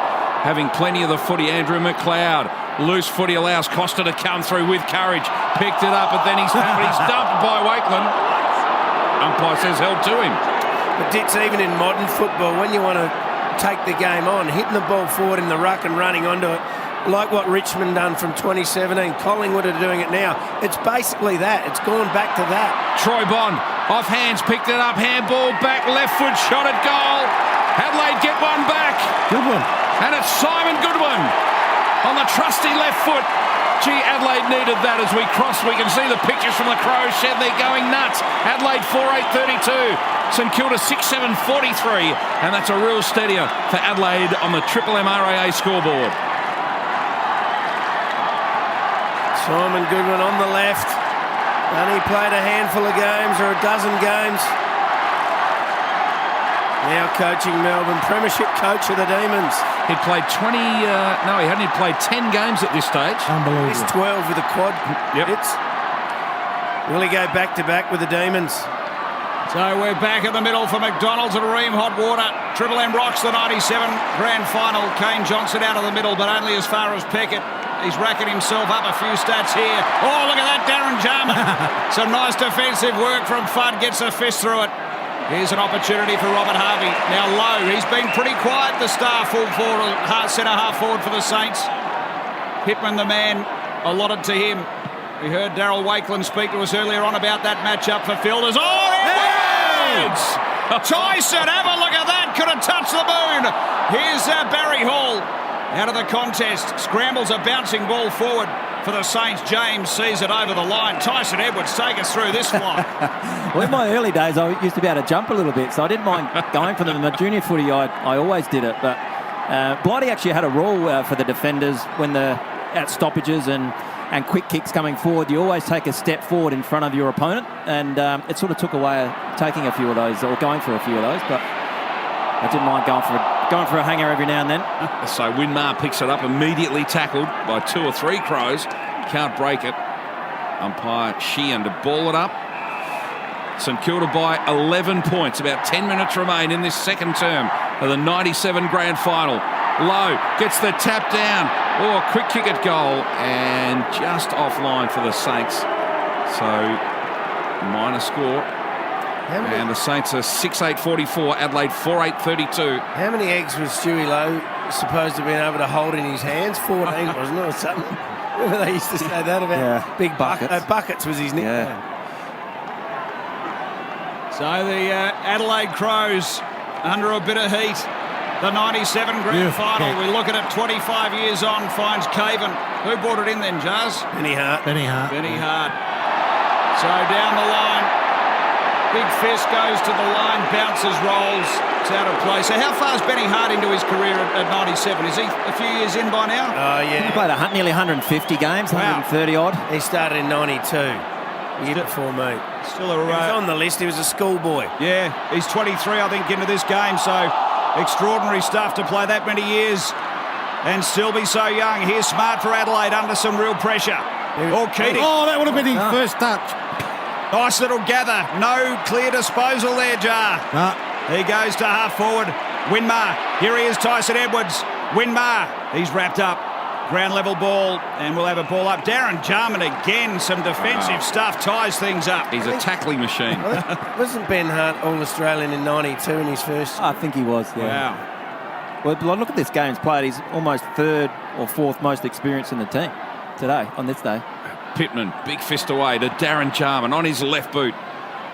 Gains about 50 metres. Fighting hard for the ball is Goodwin. Wrapped up in a big tackle, Serakowski. Umpire says I'll have it just inside the centre square. 23 years old and 133 games. So Cripps, the tackler, brutal tackle from St Kilda. Keating into the ruck. He's winning a few taps. This one goes down towards Burke. Tackled by Robran. Wakeland comes in as well. So you reckon Rennie was getting beaten, Charles? Yes, I do. A nice little comment at half-time that I'll tell you a bit later. Looking forward to that. Darren Jarman just supplying a little hook for us there on Triple M footy. Here's Harvey, lost his boot. Bickley came through. Got a handball. Keogh, sideways handball. Costa for Adelaide. The two number fives go at it, him and Aussie Jones. Here's Bond gathering. Boundary line. Out of play. Left half forward here. Punt road end. Saints with a lead. Adelaide have got the last goal of the game. So big start to this second term by St Kilda. They kicked the first three. Barry Hall kicked a couple. Loose ball at half forward, but Daniels at half back for the Saints. Handball to the running Thompson. Thompson towards half forward. Barry Hall too strong. One-hander for the 20-year-old, if you don't mind. No, in the back, said the umpire. Oh, gee, a let off for Cavo, who's had his hands full in this term. Barry Hall's really gotten on top as Caven lets fly from half back. Big pack of players. Pittman in front, no mark. Ball comes to ground level.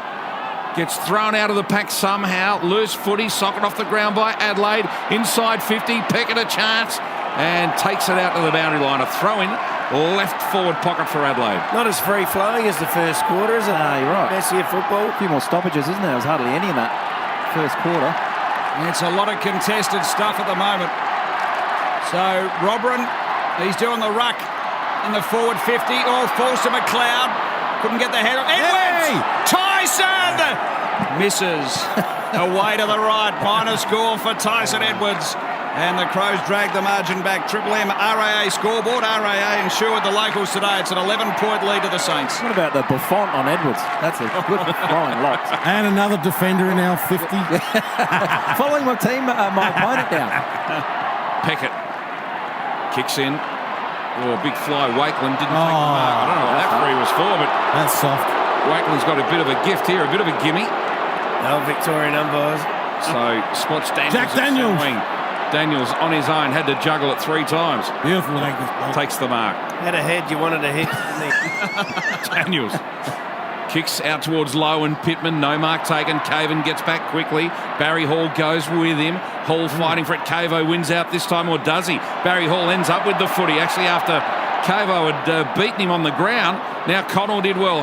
Got the tap over to Jarman. Darren Jarman quickly kicks to centre wing. Elusive ball out there. Saints run onto it quickly from half-back. Cripps did well. Picked it up and went bang towards half-forward. Jarman. Wow. Nice mark. Read it beautifully. Oh, talk about some Jarman magic there. Extraordinary pickup. Here's Costa. Turning and going. Adelaide in the Ellen direction. He's been a bit quieter in this term. He's on top, Shanahan. Oh, he had a little dribbler toward the line. Stayed in. That's the sort of luck he's having. Edwards on the left.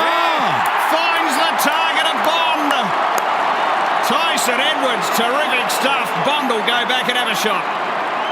He done miss these. Already kicked a couple. In he comes. Punt road end. Bond to drag Adelaide back. And as he missed, he has, I think. He's got it. He got it. He's got it. Bond has got the goal. And the Triple M RAA scoreboard. Adelaide put a couple together. So it's 5-9-39 St Kilda. They lead it by 5 points. 64, I think we had it there. Triple M RAA scoreboard. Take us through this on the Harvey Norman replay, lads. Well, there's more forward line pressure there from Shane Allen. Go over to Tyson on the left. Hits out, Bondi lace out. Doesn't miss these. Chad Rintoul did well, kept the ball alive inside the boundary on that outer side as well. He's just getting ready for a rocket, I reckon, Chad. 5 minutes to go in the quarter. Keating still in the ruck. So Rennie's there for... I'm telling you, here he is. Ooh. There's the big push. Where's he going, Rennie? So Is he going Caven's come He off. goes forward, yeah. The doctor goes straight to Peter Caven, and Sean Wren comes back onto the ground. Big Smarty Rennie go would back. be happy. He would be angry at the moment, Sean Wren. Oh, Robin went back. Angriest man in Australia, I think, Sean Wren at the moment. The most passionate footballer I've ever played with. Yeah. Yeah. For McDonald's and Ream Hot Water, Triple M rocks football.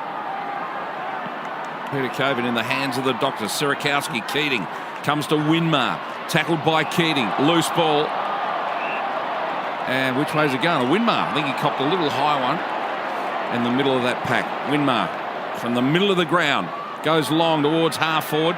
No mark taken. Off hands. Daniels was there. Now Nigel Smart comes through. Beaten by Aussie Jones.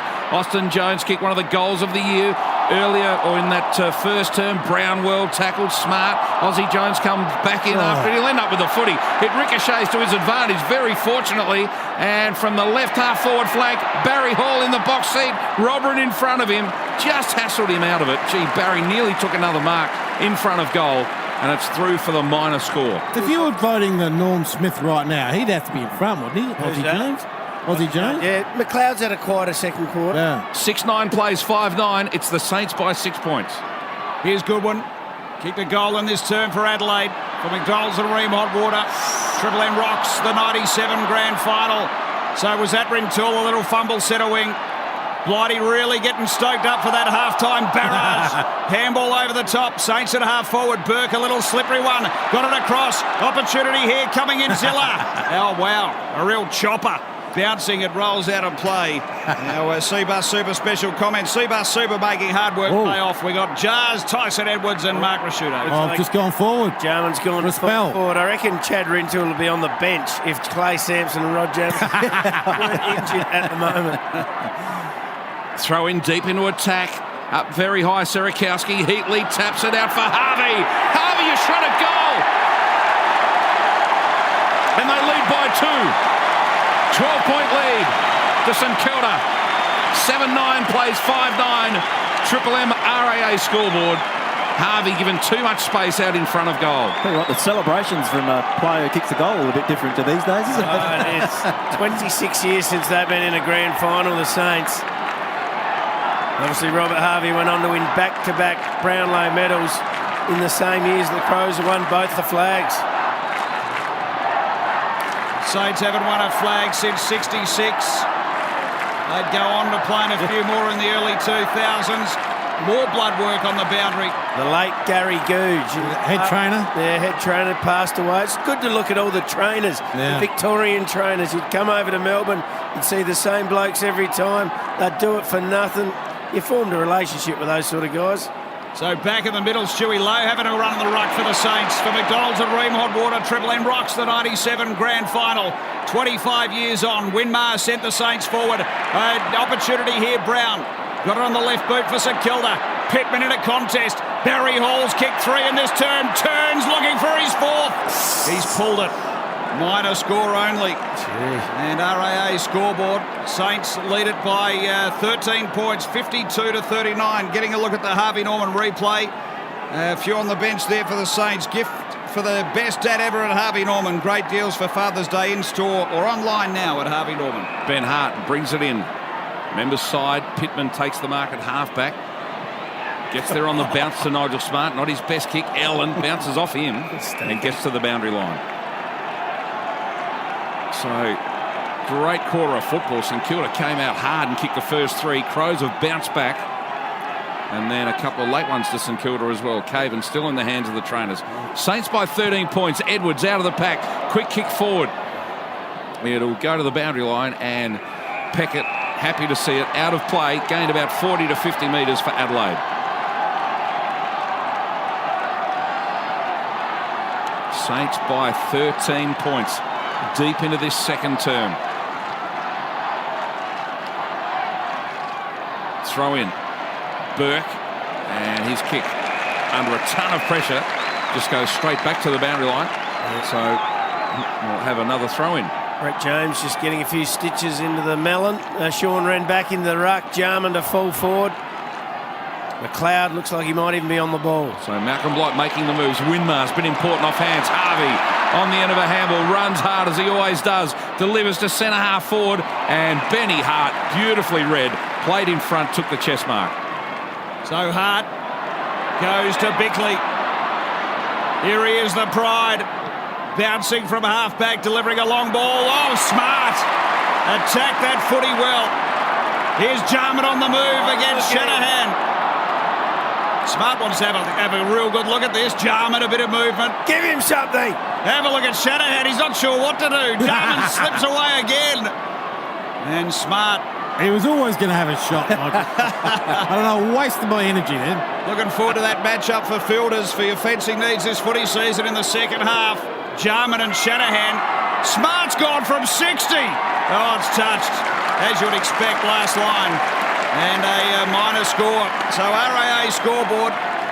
It's a lead to the Saints as we tick toward half-time by 2 goals, 52 to 40. What an amazing athlete Nigel Smart. Played most of his football at full-back and centre half-back. Probably undersized for a key defender, but got the job done most of the time. And in both the finals, they pushed him forward and played fantastically. Gee, this takes you back. I'm just seeing an Ansett sign around the fence as well. Quick, get rid of your frequent fly point. And this is Brown through the middle along centre wing. In fact, had a couple of bounces, delivers to half forward. Didn't find Heatley, though, the target. Benny Hart finds the boundary line and the ball dribbles out of play. Foster's side. Foster's as well, yeah. In that Ansett, you remember the frequent fly points? You could fly around Australia for 30,000 points. It's brilliant. So throw in, left half forward for St Kilda. Lowe and Keating go at it. They share this one. Comes down to Connell. Somehow got the handball out to McLeod, who runs and delivers beautifully. Silky smooth. No mark taken this time by Bond. Coming through again, McLeod. Now Bond off hands. Copped a high one. Umpire said play on. Oh, he's been pinged holding the ball. Come on, umpire. That was tough. Gee, he definitely copped a high one. So some tough stuff there for the Crows. It was Cripps off half-back for the Saints. Works it to half-forward. Edwards, have a look at him, flex the biceps. Went through and smashed a couple. And it goes to the line. It's out of play. When you look at the St Kilda side, they've got some superstars, but they are not as talented as the Adelaide Football Club side here. You can, not being harsh on a few of them, but they got a few blokes who are just AFL footballers. Mark Rasciuto there with Tyson Edwards, Darren Jarman, as we relive the 97 grand final. Is on. Nice mark. Robbie Neal. Saints. It is Robbie Neal. At half forward, looking for Heatley. It was pretty dangerous in the opening term. Heatley, long ball in. It's been Barry Hall in this term. Ground level Keogh. Got the little handball on the up to Thompson. Turns with a high ball. Heatley. We've got Hart. We've got boundary. Is it still in play? No, it's out of bounds. We'll have it tossed in. Left forward pocket, City end. So deep into this second term, in fact, moments before half-time it is. 2-on-1. The Saints had 2 in the ruck. Hall comes out with it. Got tackled. Johnson, good hands. Edwards, left foot, deep in defence. Got it out towards Matty Connell, centre wing. It's a loose footy. It's a foot race. First one there is Brown. Can't pick the ball up. In fact, it was Neal, sorry. Neal was the player. Now the Saints go forward towards half forward. Yes, Keogh juggles the mark. And it's been paid. just in front of Mark Bickley. Good, strong grab. Half-time in the 97 grand final at the MCG. Keogh with the last kick of the half, and he drifts it right, minor score. Well, he rushed that, didn't he? Didn't he rush it? Smacked it through for distance. So minor score, half-time at the MCG, September 27, 1997, 7:11:53 the Saints, 5:10:40 the Adelaide Crows, but stick around. You just get the feeling the Crows have got something bubbling along. We'll be back to have a chat to Mark Rasciuto, Tyson Edwards and Darren Jarman about the half-time break. The Saints lead it by 13 for McDonald's and Ream Hot Water. Triple M rocks the 97 grand final. For McDonald's and Ream Hot Water, Triple M rocks the 1997 grand final. So there's nothing left now but to celebrate.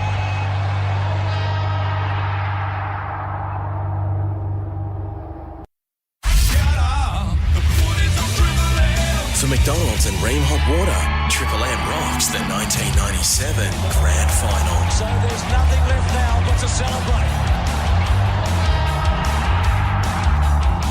Oh, yes, for McDonald's and Ream Hot Water, Triple M rocks the 1997 AFL Grand Final. 25 years on. It is the half-time break for Sterling Homes. The Saints have got the nose in front. They lead by 13 points at half-time. Whether your budget is the size of a ruck or a rover, Sterling Homes can design a custom home for you.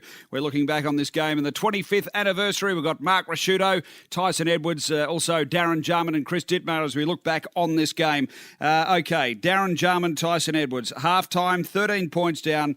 You head into the change rooms. What's the feeling? What's happening? What's Blighty got to say? Well, personally, I was crapping my pants because Malcolm was traditionally a very good sprayer, and so I thought he'd be attacking a few players. We walked in, and it wasn't too bad. He did grab one player and give him a bit of a rocket. I don't want to name him, but and then there was another player who was just sitting there minding his own business, and Blighty went past him and said, "Advantage." What effing advantage? And that was looking straight past Sean Wren sitting there, and the big fella responded beautifully after that. What do you remember, Tyson, about the halftime break? Very similar. As a young player, you're just trying to avoid eye contact and keep away. But there was that to start with, and that I guess that. That sharpens your mind a little bit or springs you into action. And then it was a little bit more positive after that. I think it was, let's get on the attack and play our brand of footy. And I think that's the thing with Blighty is that, and as a belief in the group, that no matter how far he got behind, because we were so attacking and could kick scores, we always thought we were a silly chance. And the fitness side of it that we spoke about earlier, we backed that in as well. So you did have belief, because that was going to be my question. When you're trailing in a grand final, there can be, not panic, but there can be a little bit of negativity, I would have thought. Can we win? Can we get on top of them? But sounds as though you were pretty confident. Oh, there is a little bit of that. Obviously, the injuries as well, that we had two guys done, for the game. So not that there was that many rotations in this era of football, but it still adds to a little bit. And I guess takes away a little bit of advantage as far as rotational on the ground, sort of position-wise. But I think, I think there was still belief there. Yeah, there's always will we, what will happen? But I think Blighty handled it pretty well, to be honest. Was only two on the bench in that era? Three. We had three. So we only had one. Obviously, Aaron Keating was the other one that was coming on. But, we had the Sampson's gone down with a quad and Jammo with his hamstring. And where are you at about this time of the day, Roo? You didn't play in this, of course, with the groin issues. Half-time in a grand final. What are you up to about now? I think I'm just sitting up in the grandstand, just sucking it all in and just watching it all unfold. I just got wheelchaired out of hospital on the prelim final day. I could hardly move around. I'd had 2 hernias and 2 conjoint tendons repaired at the same time. And actually, Andrew Jarman brought me around a casserole. I still remember it. A casserole? Marion must have made it. He wouldn't have made it. But I still remember they brought it around for me that week when I just got out of hospital, which I thought was a nice touch. Nice depth of flavour. Very nice. To it, Roo. He wouldn't have cooked it anyway. I know that. No. And in the rooms, was there assistant coaches back then? I mean, are you in groups being spoken to, or has Blighty got everyone? Nah, Blighty had full control. Yeah, Blighty was the coach. I don't know what assistants did back in those days. Daryl Hart, Didn't have to do anything. Peter Jonas was a runner, I'm pretty sure. Yeah. Terry Moore obviously was spoken about. I don't know what they spoke about up there. I think they just nodded at Blighty. Blighty would have. Yes, Blighty. That's a good idea. 100% one voice. That's dictatorship. All. Listen to one voice. Yep. That was it. So Adelaide down by 13 points at half-time. Ditz, you did this game. What are your memories of it? Well- We've actually got a bit of audio as well. Are you having a bit of a Well, run? all right. Why don't you roll with that first? Gets it to Goodwin. Goodwin kicks one to centre half forward. And Ellen under it, it clears him. Now he's back on it. Picks up. Beautifully done. Gets it out to Connell. And a free kick. Free kick to Ellen. On this occasion. All right, I've heard enough. Has been paid to Ellen. And it will come back. I sound like I'm about and he will five. kick from Sounding a dead in different front. bit. Oh, that's 35 metres out. No, it was funny because I was with KG, and I mentioned earlier Tony McGuinness, very emotional. Even when the team ran through the banner, he just broke down because he'd been sacked with the other players 12 months prior. But look, it was just funny being up and about with KG. And then what was to happen after that? We came back to Adelaide and we went straight to the Wayville Showgrounds, and we were on air all day for the big party at the Wayville Showgrounds. So it was a very big couple of days. Huge, and as you know, for the whole state. I mean, I wasn't a Crows man, but for me, just to see the emotion of people in South Australia, I couldn't get over it. It was incredible. And that motorcade, down King William Street. Gee. 100,000 people there. Johnny Austin was premier. I think after the game, that's the thing I don't think many of us sort of really understood. We had the function after the game. We're all pretty keen just to get home because we were hearing about what was going on back home and just wanted to be a part of it. What year was it, Jars, that you were asleep in the garden? When the motorcade was on? Was that 98? That was Both. That was the year after, really. The motorcade was on, 100,000 people. Yeah. We all had to meet in this one place before we got in the cars. Where's Jars? Where's Jars? No one knows where Jars is. He's asleep in the garden. Let's put it this way. doing some weeding in I was the- pretty good bender. I was checking out the weeds and obviously landed on my back, and that's where I woke up 4 hours later. And Maria was in my car, and they had a cardboard cutout of me in there. And I apologise, but my phone went flat, and I had about 400 missed calls from the club. Oh, there it is. From the superstar, Darren Jarman. It's That's the next year. halftime break for Sterling Homes. Whether your budget is the size of a ruck or a rover, Sterling Homes can design a custom home for you. No doubt one of the big stories, particularly for the Adelaide Footy Club, has been Shane Ellen. We know what he goes on to do in the second half, but it was a big move to toss him forward by Blighty, and he's been kind enough to give us some of his time on this grand final replay as we relive the 25th anniversary of the Crows beating St Kilda to take their inaugural flag. Shane, welcome. What are your memories of this great day? And maybe before you give those, what about the week itself? When were you told you're going to play forward? I was told pretty early in the week by Blighty, which was probably a good move because I could settle the nerves. And so I had no idea, playing full forward. I mean, I played a little bit in the SNFL, but didn't kick too many goals. So I went out on Max Bashir reserve a couple of days later, and with Vinny, the trainer, and he took out 6 balls and worked out a bit of a, how I'd kick how I could practice kicking the goals. And, Is this under 10s or AFL? I know, right? This is a week before. Yeah, this is the leading up to the grand final. I worked out that if I kicked and aimed at that right post, it generally went through. So I remember Blighty telling us earlier in the year. So what if there was a northerly? Strangely enough, I used the same technique on the grand final day, and it worked. So what did he say to you, though? He said, when he said you're going forward, did he give you any advice? Did he say why? He pretty much said, listen, I know you can kick and you kick straight and you can catch and you can lead okay, and that's all I need from you this weekend. So This sounds like pretty my simple. This sounds like my man at Wakery. He's the Messiah. Do you remember I told you a story only a couple of weeks ago on Breakfast Show? Shane Ditz here. I had a bet on you for the first goal because Blighty, this is true, Blighty at the Grange Golf Club during the week said Shane Ellen will play full forward. And everyone went, nah, bullshit. And so you were paying about $150 because everyone presumed you'd be on the half-back flank. So, And is that obviously because Mods went down, Shano? He went down the prelim that week, so it was basically that was the reason for you going forward? Yeah, so I dare say there was a gap there. So, he just needed to fill that gap. And I guess he didn't want a lot from me, and he told me that. He basically just said, mate, I just want you to be a target. So he kept it pretty simple and just gave me a role. And you got 2 in the first half. It's at half-time now. You remember what he said to you at the big break? Mate, so Real, I got the 2 goals in the first quarter, and then the second quarter, I think I got a handball, maybe to Tyson, and on the boundary, and that was about it for the second half. Like I said the other night, the reunion, that I'd added up 2 goals per quarter, was 8 goals for the grand final. I was going to have an absolute ripper.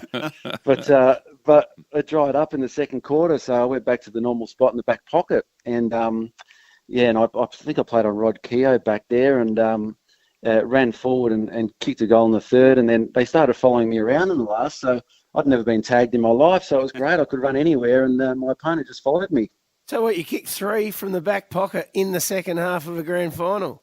Yeah, I just kept running forward because I was trying to get my opponent away from the goals. That must be a record. That's a good excuse.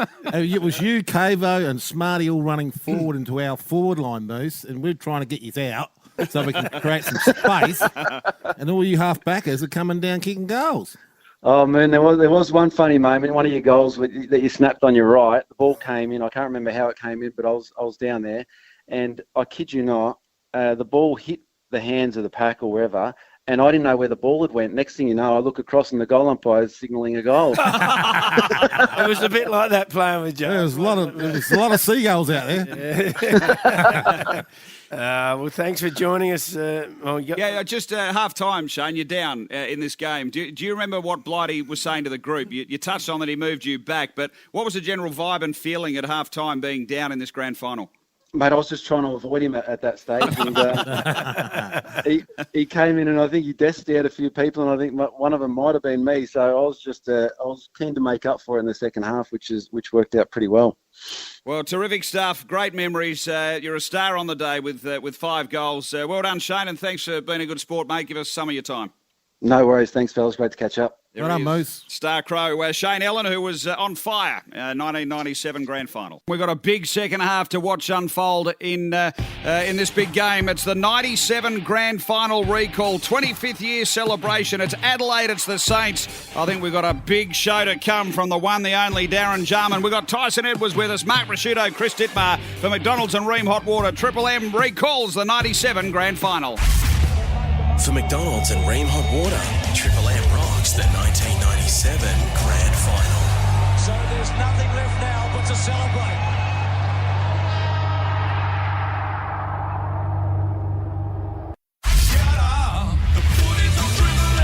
For McDonald's and Ream Hot Water, Triple M rocks the 1997 grand final. So there's nothing left now but to celebrate.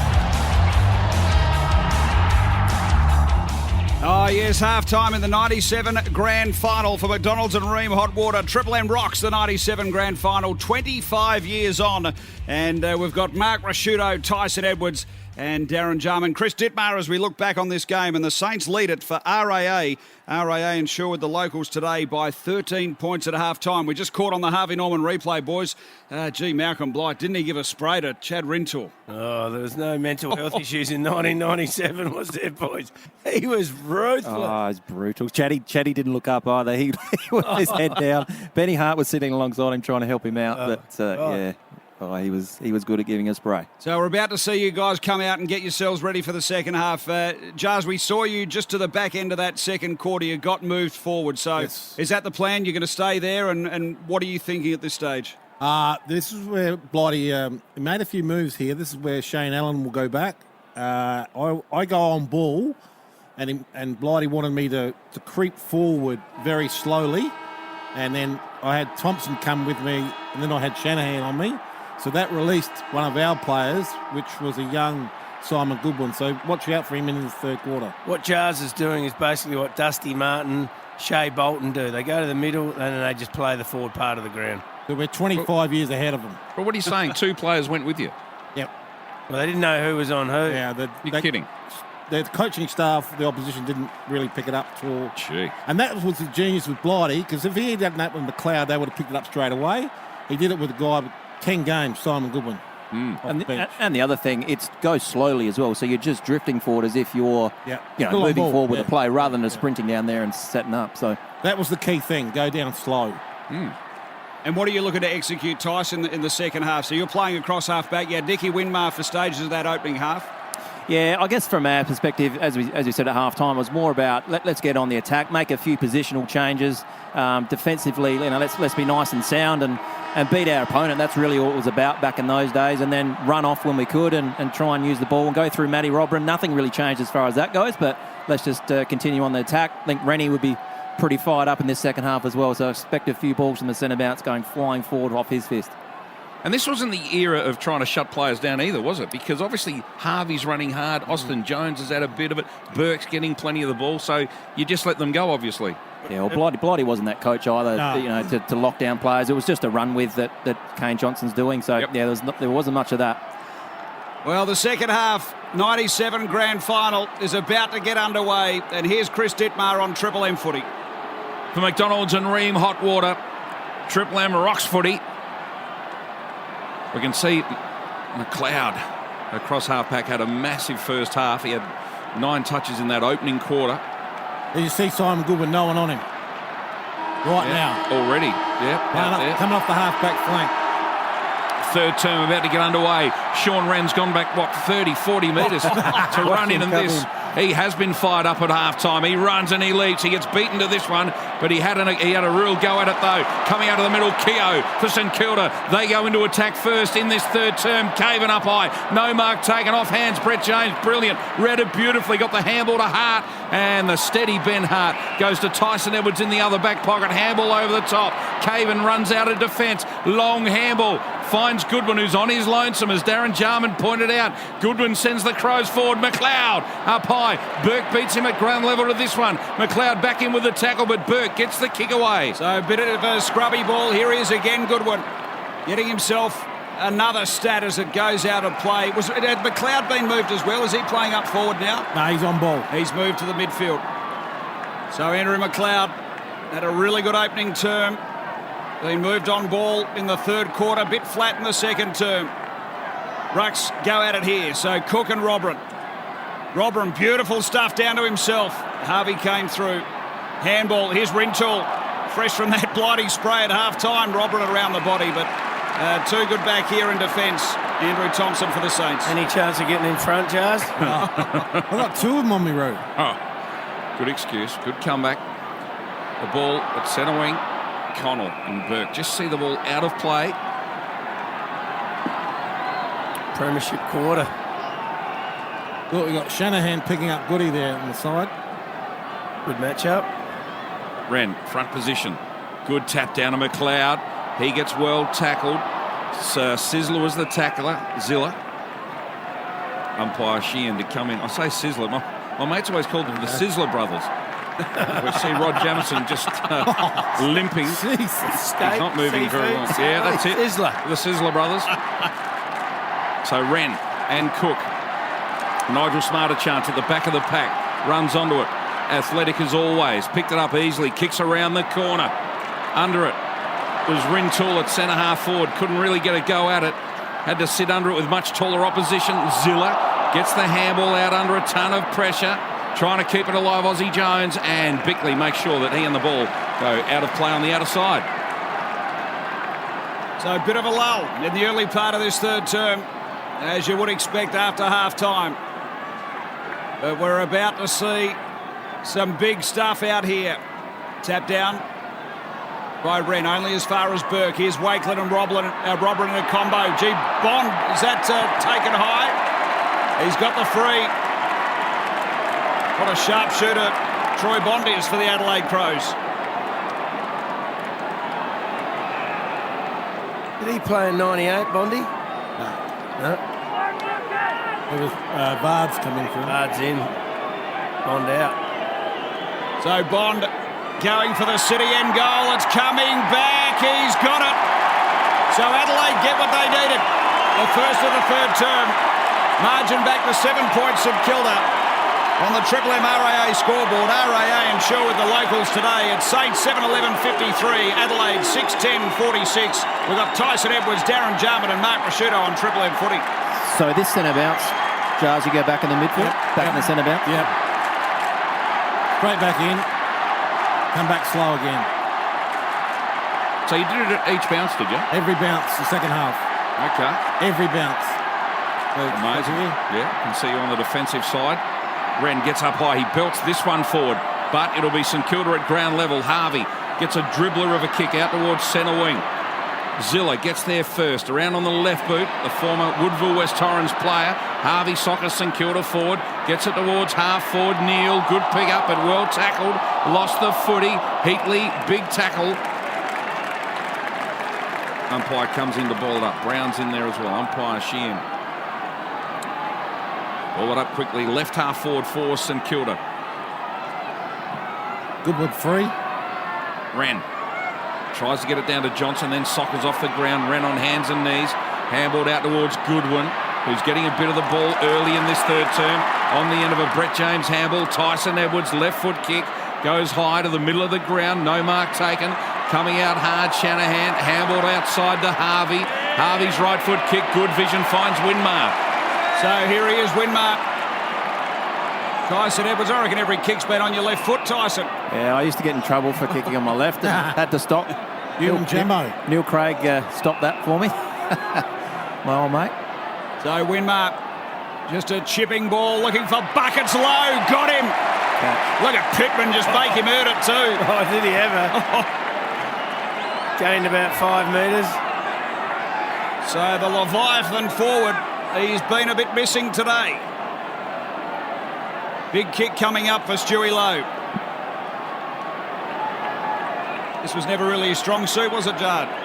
Stewie, the kicking aspect? Yeah. He's kept his technique. He would always mark the ground 10 metres in front of him. Big. But if he kicked through it, he was normally a pretty reliable kick. So Stewie Lowe to get back what Adelaide just got. Punt road end, tight angle. Comes in. The kick on the way. Have a look at that. Straight as a gun barrel. Saints are back out by a 13-point buffer on the Triple MRAA scoreboard. It's 59-46. We've got Darren Jarman, Tyson Edwards and Mark Rasciuto on Triple M footy. What year did Plug and Lockett leave the Saints, Jazz? Was it end of 94, end of 95? Yeah, it might have been around that. Might have been 96. Might have been 96, because I remember I started in 95 and I played against him. Yeah. So it might have been 95 or 6. What would he be thinking right now? Big player in the 97 grand final. Yeah. For McDonald's and Ream Hot Water, Triple M Rocks footy. Gee, the umpire got in Rennie's run-up way there. But it comes down to Goodwin. Handball to Johnson. The young boys combine. Darren Jarman out of the middle. Spears the pass through the hands of Smart. Gee, I thought he had that one. Rintoul overruns the footy. Blighty won't like that. Cripps comes away with the footy. Has a bounce out of defence. And then delivers out to centre wing. 1-on-1. Oh, gee, nearly Keogh, but didn't complete the mark. Through the fingers, Goodwin was good. Handball to Costa. Costa runs hard, delivers to half forward. And Rintoul, a rare highlight for him, out on a lead, takes a mark. Shanahan delivers long. It's a 2-on-1 back there. Over the back. That's gone through for a goal. No one touched it. Wow, they all flew for it. And in the end, Nigel Smart maybe did some good work. And that's a handy goal for Adelaide. Unexpected as well. Adelaide 7-10-52. Saints 8-11-59. Triple M RAA scoreboard. Take that, Blighty. He was as tough as hell, Chad Rintoul. A great teammate. Real good mate's mate. Come from Western Australia. Another one out of that sort of 95, 96 recruiting area. But great bloke to play with. Tough as anything. Have a look at Reddy. He's got the Ben Brown run-up for a ruck contest. For McDonald's and Ream Hot Water. Triple M rocks the 97 grand final. 25 years on and wrapped up at the base of this Bickley. We'll have another ball up. You had to wear screw-ins at the MCG, but it was like running on concrete through that centre square. So we've got McLeod off this ball up. Big fist came from the St Kilda ruckman Cook. Edwards came through, supplied a bit of body. James grabbed the ball. McLeod on a link up via a Johnson handball. Adelaide through the middle. Goes long McLeod. It goes to the back. Smart and Hodgson. Ground level ball. Darren Jarman lurking. Oh, Shanahan rushed it through under some real heat.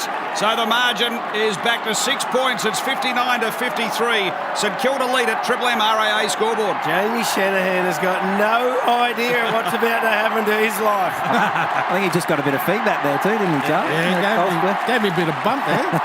Get ready, he said.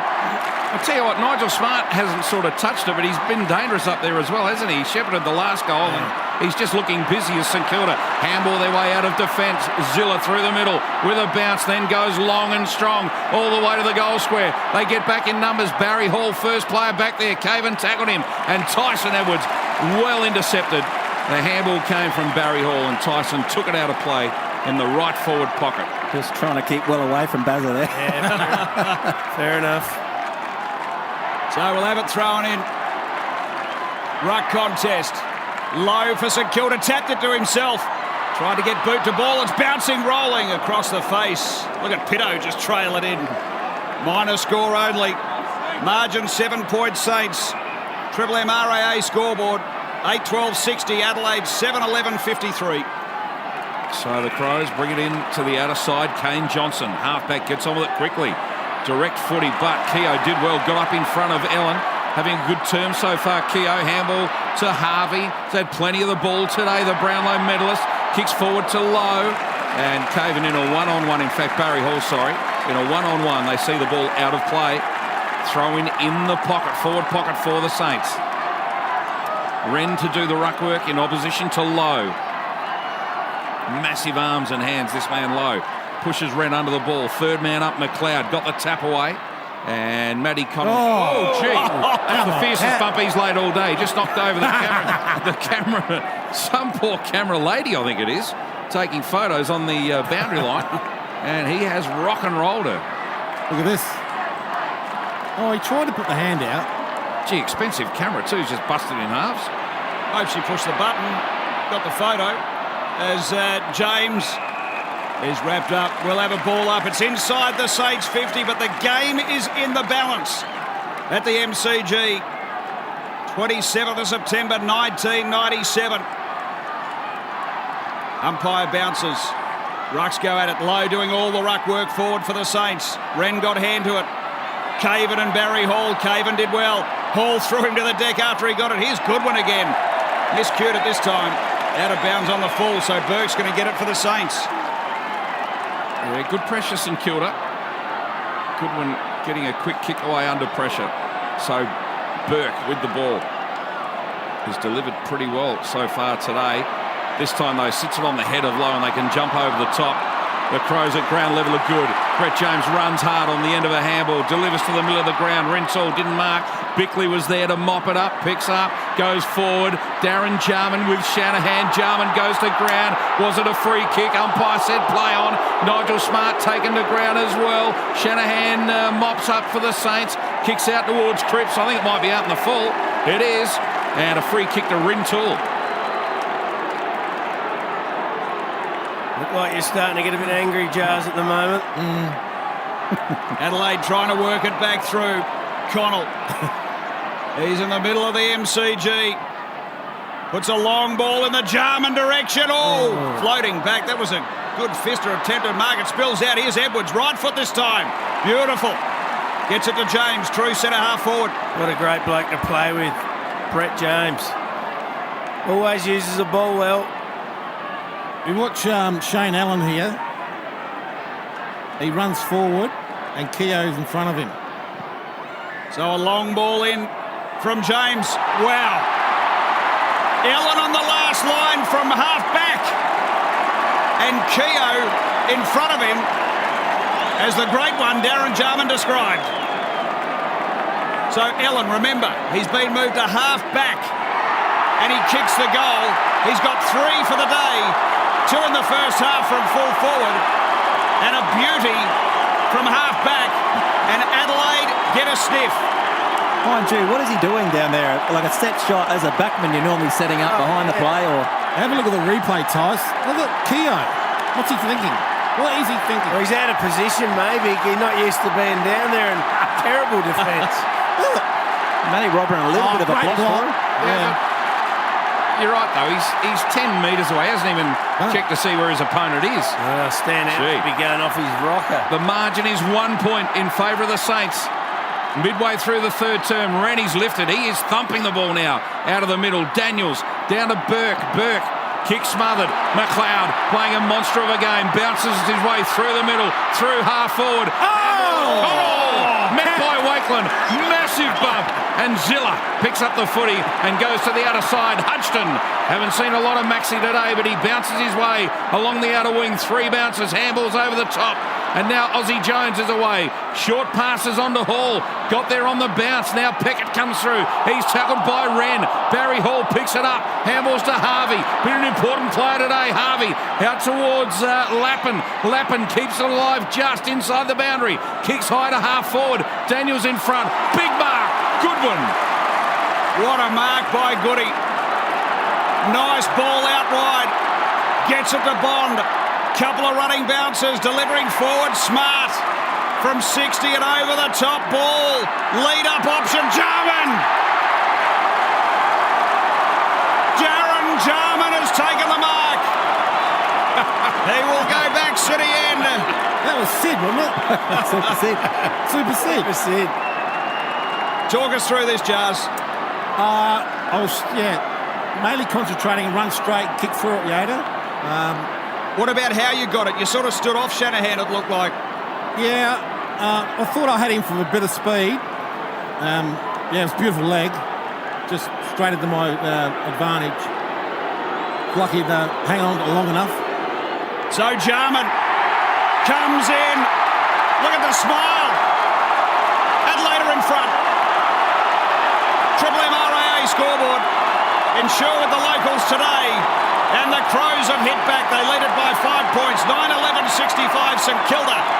8-12-60. We've got Mark Rasciuto, Tyson Edwards and Darren Jarman on Triple M footy. First time the Crows have been in front since early in the first quarter. The crowd are on their feet. What were you going through your minds at the moment, Tyson? Jars? I was just thinking our fitness is coming good here. Probably just try and be in front at frequent time. For McDonald's and Ream Hot Water, Triple M Rocks footy. The bounce favours Rand. He belts it forward. He's really lifted after Malcolm Blight gave him a word at half-time. McLeod, big bump. He's playing an enormous game. And in the middle, Kane Johnson applies the tackle. And the ball's going nowhere. Umpire says, I'll ball it up. Still inside the centre circle. Big quarter and a bit coming up in this 97 grand final. Wren with another tap. Kane Johnson playing well also in this third term. Costa bursts his way through half forward, left the ball behind. Bickley goes to ground at the critical moment. Keogh can't pick it up.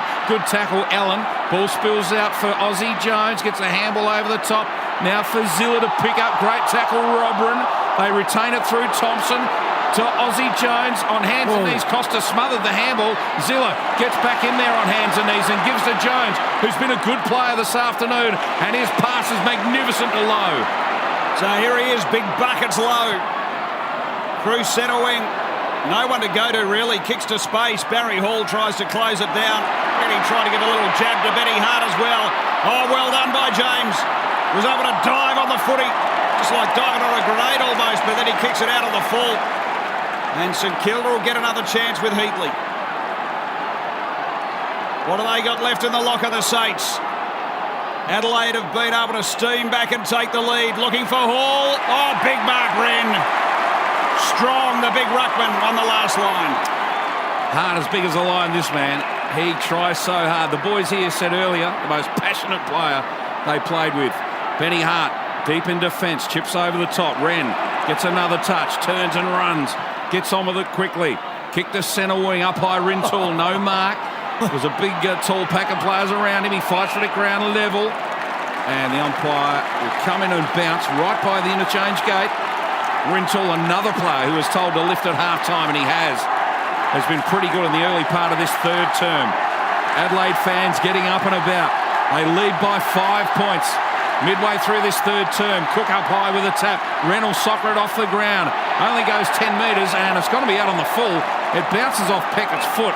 So an accidental out on the full. Kevin Costa. Tell us about this boy, lads. Just tries his guts out. He's not the most talented, but gee, he runs hard and does his bit. Got a long ball forward. Rintoul on the left. Here's Allen again. He's floated forward again. He's going to go back and have a shot at the City end goal from outside 50. So when you take this game apart, the coaching moves of Blight have been extraordinary. Yep. And then the ability of players to just go and do their own thing. And as you said, Jars, attack. Yep. You know, this is a half-backer going for his second goal in not long. And put your glasses and down. His fourth for the game. Look at the action on that. This is a guy who was out kicking balls on Tuesday as to how to kick a goal. He's put it straight through. He's got 4. Adelaide push away. Triple MRAA scoreboard. Wow, look at the Crows fans. They can really start to feel something now. Some of the crowd people there, 25 years younger. Shane Allen, he's just kicked his 4th goal. He'd only kicked 3 goals in his career.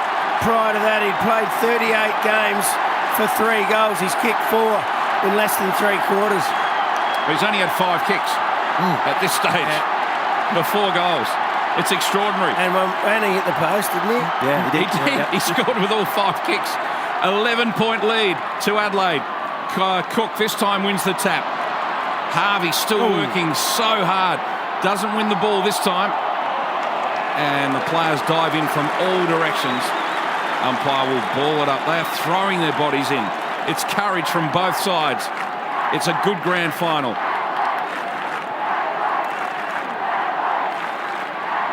Umpire bounces it at centre half forward for Adelaide. Robben up high. Good tap.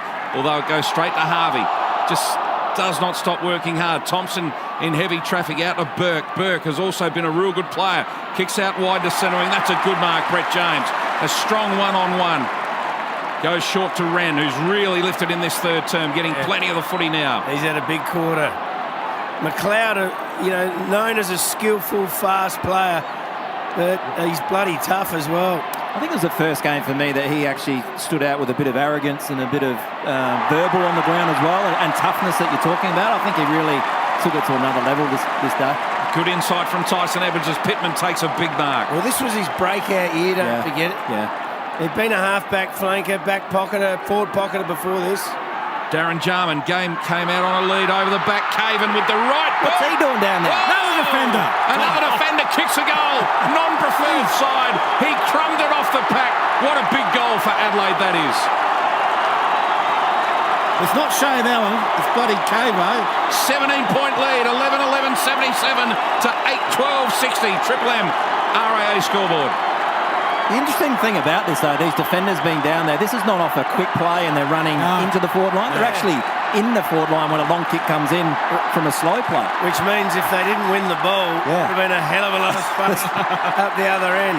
No defensive structure behind the ball. Back in the middle for McDonald's and Ream Hotwater. Triple M rocks the 97 grand final. What I'm learning from this is if those defenders didn't go forward, Jarman would have kicked 12. There's no doubt about it. That also tells you what Malcolm Blight is all about. Don't worry about the defensive side, just kick more goals than the opposition. Mark Rasciuto there, along with Tyson Edwards and Darren Jarman for Seabus Super. Seabus Super making hard work pay off. Can the Saints lift? They work it to half forward. Big tackle put on Cripps.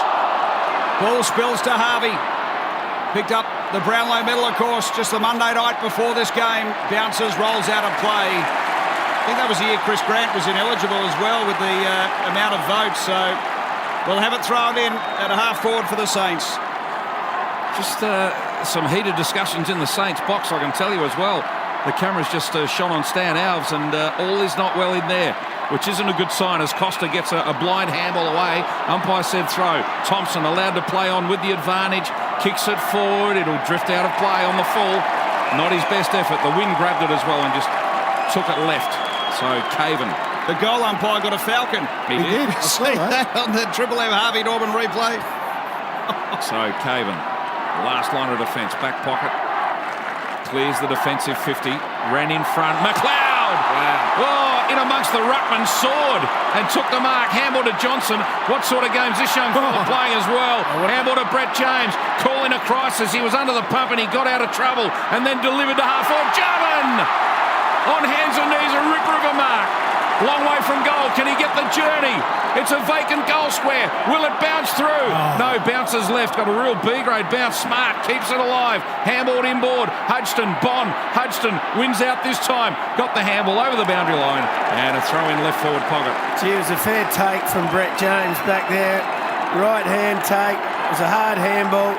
Just kept the ball going forward.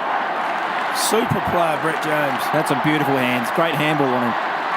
So some real momentum with Adelaide.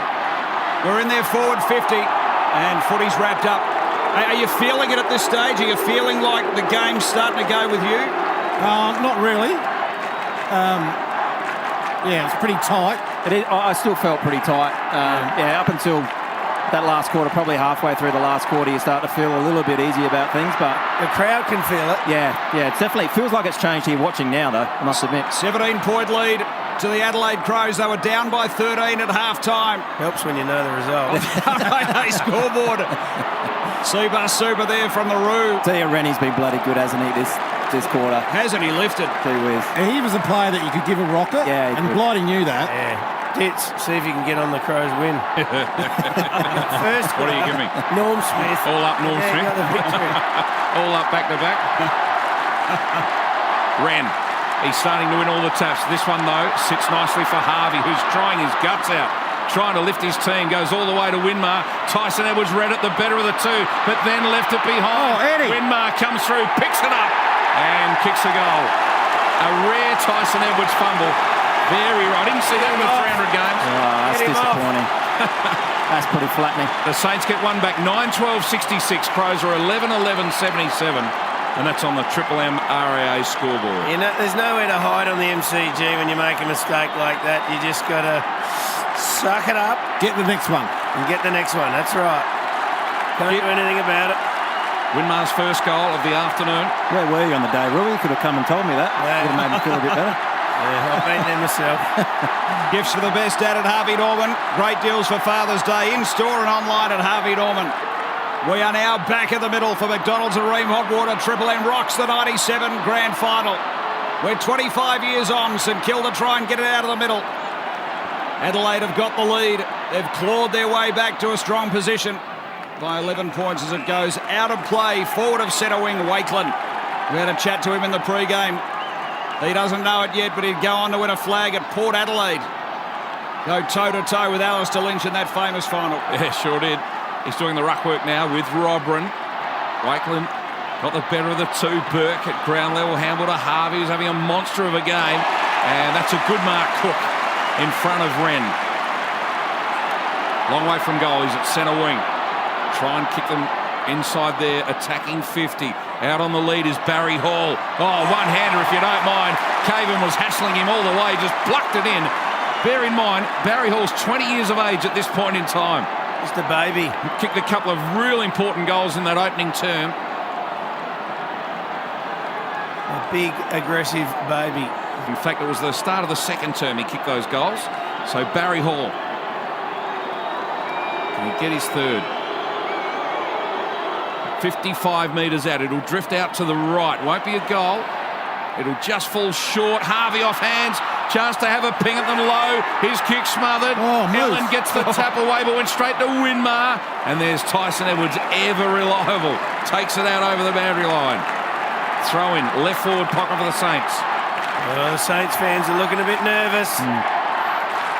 Adelaide lead by 11 points. Oh, low with strength. Got rid of Rennie, but Rennie won it at ground level, hands and knees. A long handball comes out, gains about 30 metres out of there. Lappin picked it up. Tackled over the line by Ben Hart. So we're deep in the Saints 50. They've got the last goal of the game, but Adelaide lead it by 11 points. McLeod again, third man up, tried to get the big fist through it. McLeod at ground level. It's all wrapped up. We'll have a ball up. Catch a big feed this game day with a quarter-pounder range only at Macca's. What a quarter this has been for Adelaide. We've still got some Darren Jarman magic to come as well. Time ticking down. Caven Ball spills. Caven wraps it up. Lowe dives in.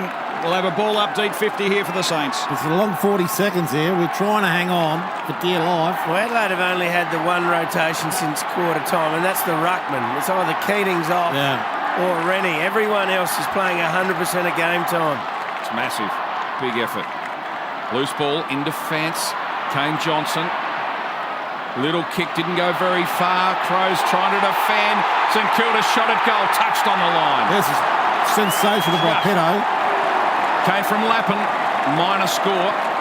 The margin is 10 points, 77 plays 67. Adelaide lead in the final 30 seconds of the third term. So Betty Hart, we're just about all done in this quarter. Adelaide have been able to turn around a deficit at half-time to a three-quarter time lead. Hart brings it back in, siren. Oh, we got a big final term of footy. Adelaide with a 10-point lead as we turn at three-quarter time. Jamie Shanahan about to realise what sleepless nights are all about. Darren Jarman about to put on a show. Stick around, we've got some big stuff coming your way. Adelaide lead at three-quarter time in the 97 grand final by 10 points. For McDonald's and Ream Hot Water, Triple M rocks the 1997 grand final. For McDonald's and Ream Hot Water, Triple M rocks the 1997 grand final. So there's nothing left now but to celebrate.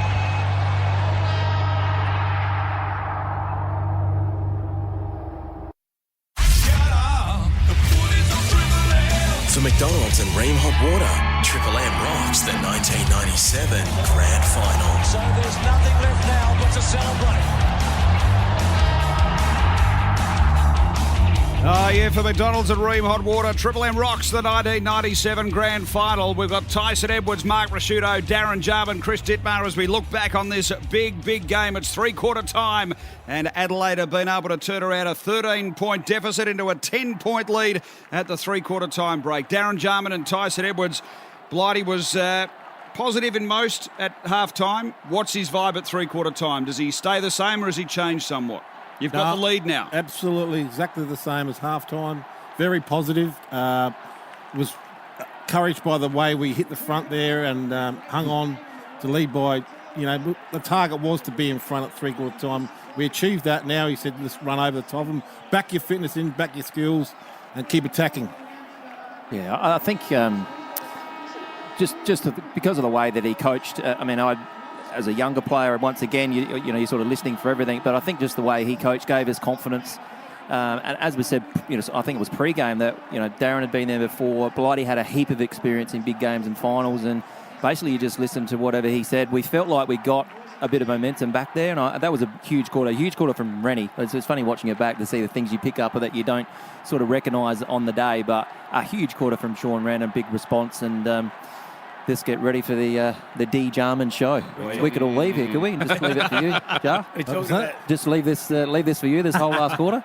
Nah, you got to get the supply, Ed. We talked about Kane Johnson being the youngest player out there. He was 19, Jars was 30, and Nicky Winmar 32. There's only two 30-year-olds in the grand final sides. That is a very young grand final. If you look some of the teams now, Geelong, for instance, got about 8.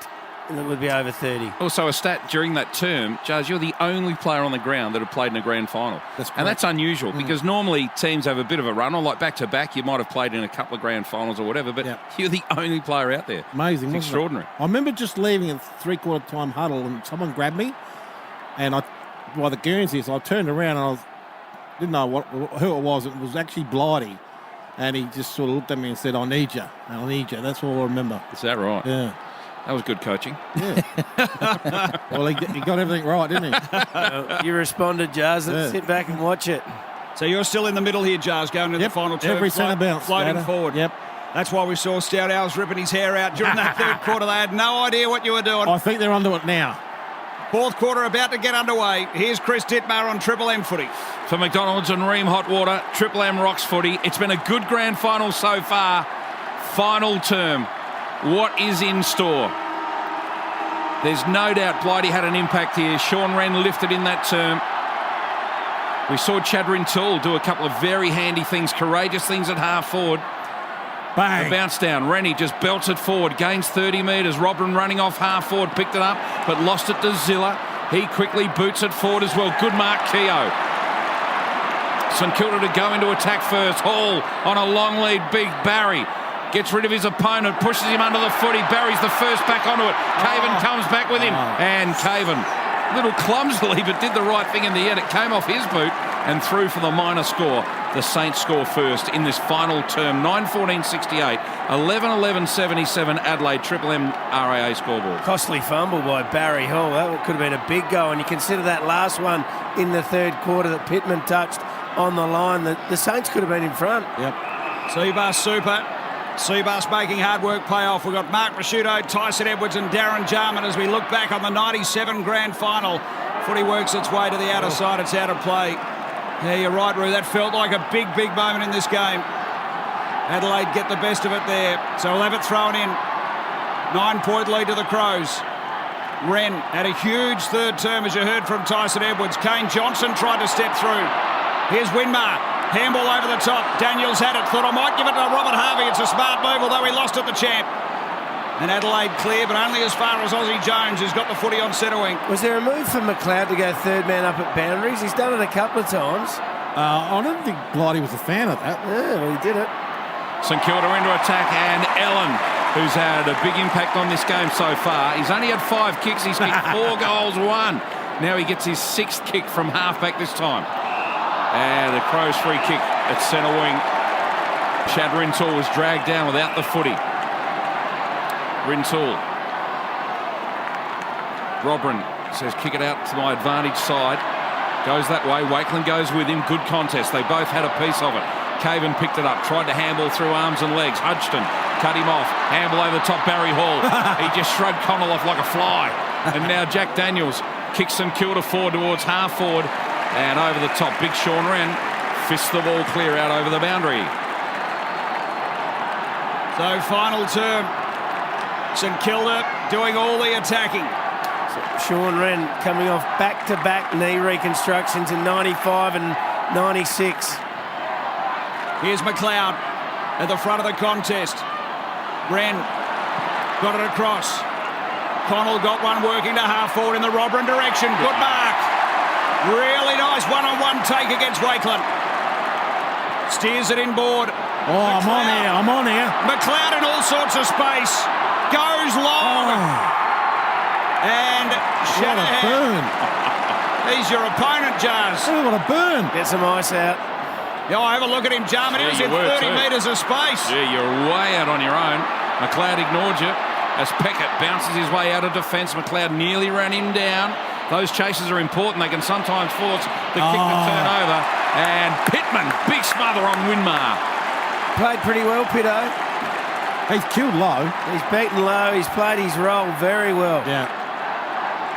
Throw in, true centre wing position in front of the members at the MCG. This famous ground on grand final day. Harvey has played an enormous game.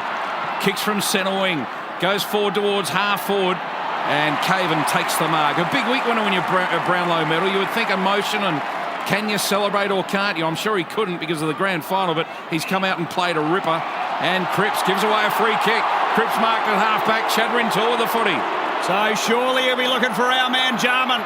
Rintoul sends a long ball in. Jarman had an opportunity. Was he held? He is. Did you clap the umpire there, Jars? Yes, I did. I thought it was a great decision. We have a look at the different angle, but he's definitely got hold of my Guernsey. And if he didn't, I would have marked it. All right, you don't have to justify it, Jars. You've got the free kick. Harvey Norman replay. Not much, you know. Gee whiz. Hardly there. He hardly ripped it off your back. Jeez, I saw. Not like it's in tatters. He ripped number 3 off my back. That's how hard it was. Starting to feel for Shanahan. In he comes, Jarman. Gets his second of the day. Oh, I can feel something big coming from you.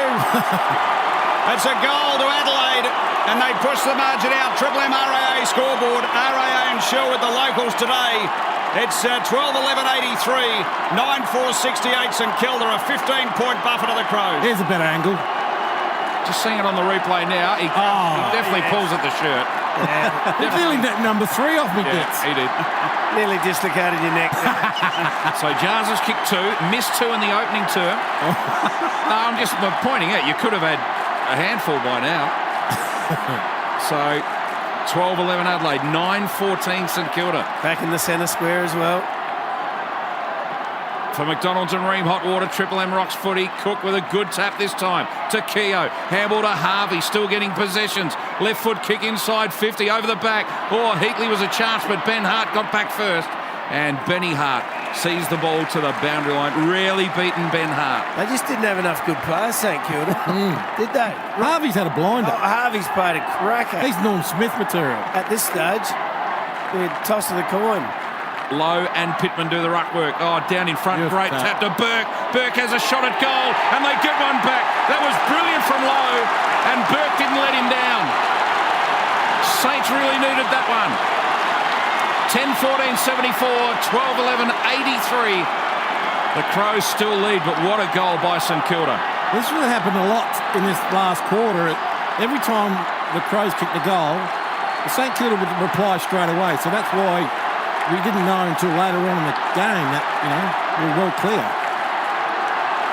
Burke had 33 disposals in this game at the end, and Robert Harvey 36.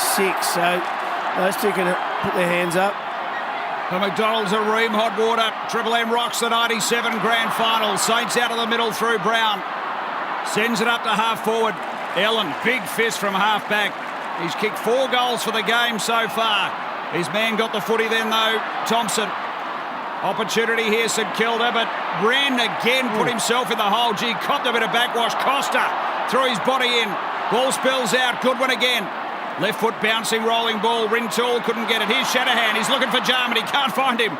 Gets boot to ball, though. Works it up to half forward. Here's Keogh. Keogh just keeps it alive on his left boot.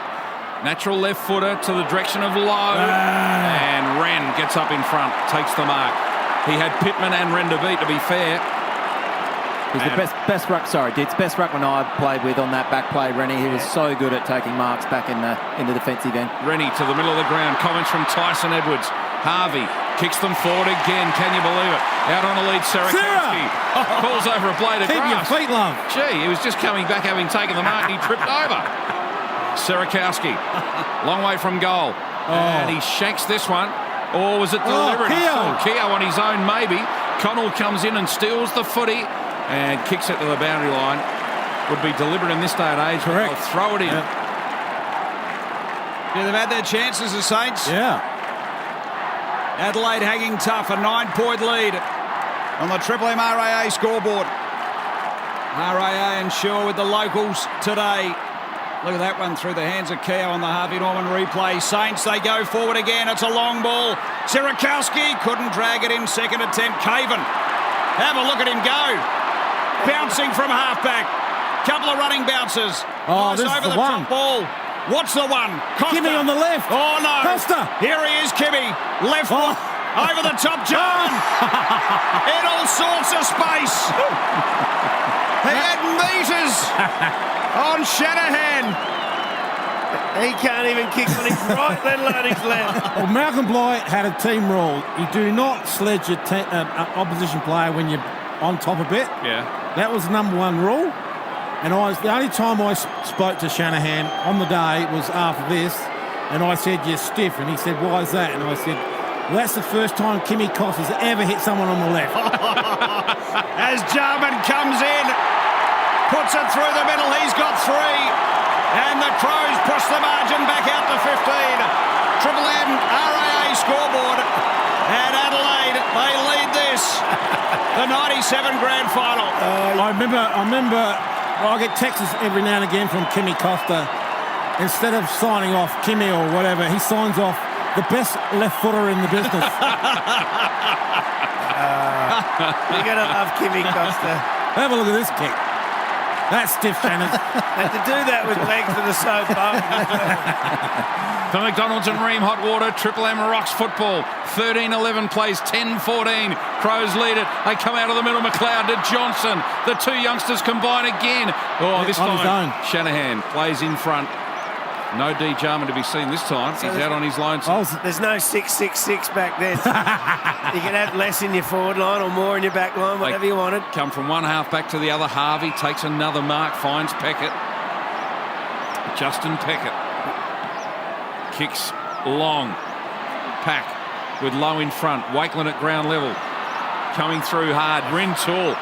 This time on Harvey. Kane Johnson, too good. Handballs to the running Goodwin. Goodwin has Robin on his lonesome at half forward. The big fella takes the mark, plays on. Awkward though. Handball puts Smart right under the pump. Gets rid of Hudson. Kicks around the corner. Hudson did well. Smothered the kick. It goes straight up in the air. Loose footy at half forward for Adelaide. Darren Jarman applies the tackle on Shanahan. And it's out over the boundary line. Giles, I've got to say, the defensive stuff that you've done in this game as well has been top-notch. I mean, you're not known for that stuff. No, I actually got taught that at Hawthorn when I was at Hawthorn. They were pretty high on it. So, ball back in play and in dispute. St Kilda had numbers, but Connell was there for Adelaide. That was a snap around the body ball as Adelaide go forward. Daniels for the Saints. McLeod's lurking. Boundary line out of play. Punt road end, 35 around, we'll have it tossed in. Amazing group of young players in the Adelaide footy side. Goodwin's played fantastic. Johnson's been awesome. McLeod, Edwards, all playing great roles as really young players. No doubt about that. Wakeland doing some ruck work. Nigel Smart belted it forward. Wakeland got the handball out to Harvey. Harvey's well tackled. Got rid of Kane Johnson. Kept his feet with strength. And then his kick was smothered out over the boundary line. So a throw-in on the 50 for Adelaide. Robert Harvey in the peak of his career at age 26. Play your best footy around that 26, 27, 28. Robin wins the tap. Comments from Mark Rasciuto. Burke picked it up. His kick didn't go very far. Loose footy. Darren Jarman, if you don't mind. Left foot kick around the body. Jarman gets his fourth.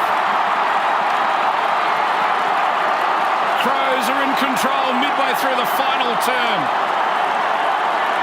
What's going through your mind now, Jars? You've kicked 4 in a grand final. I was thinking about getting the Crows to get the next goal. You want another one? Yeah. You're hungry? Yeah.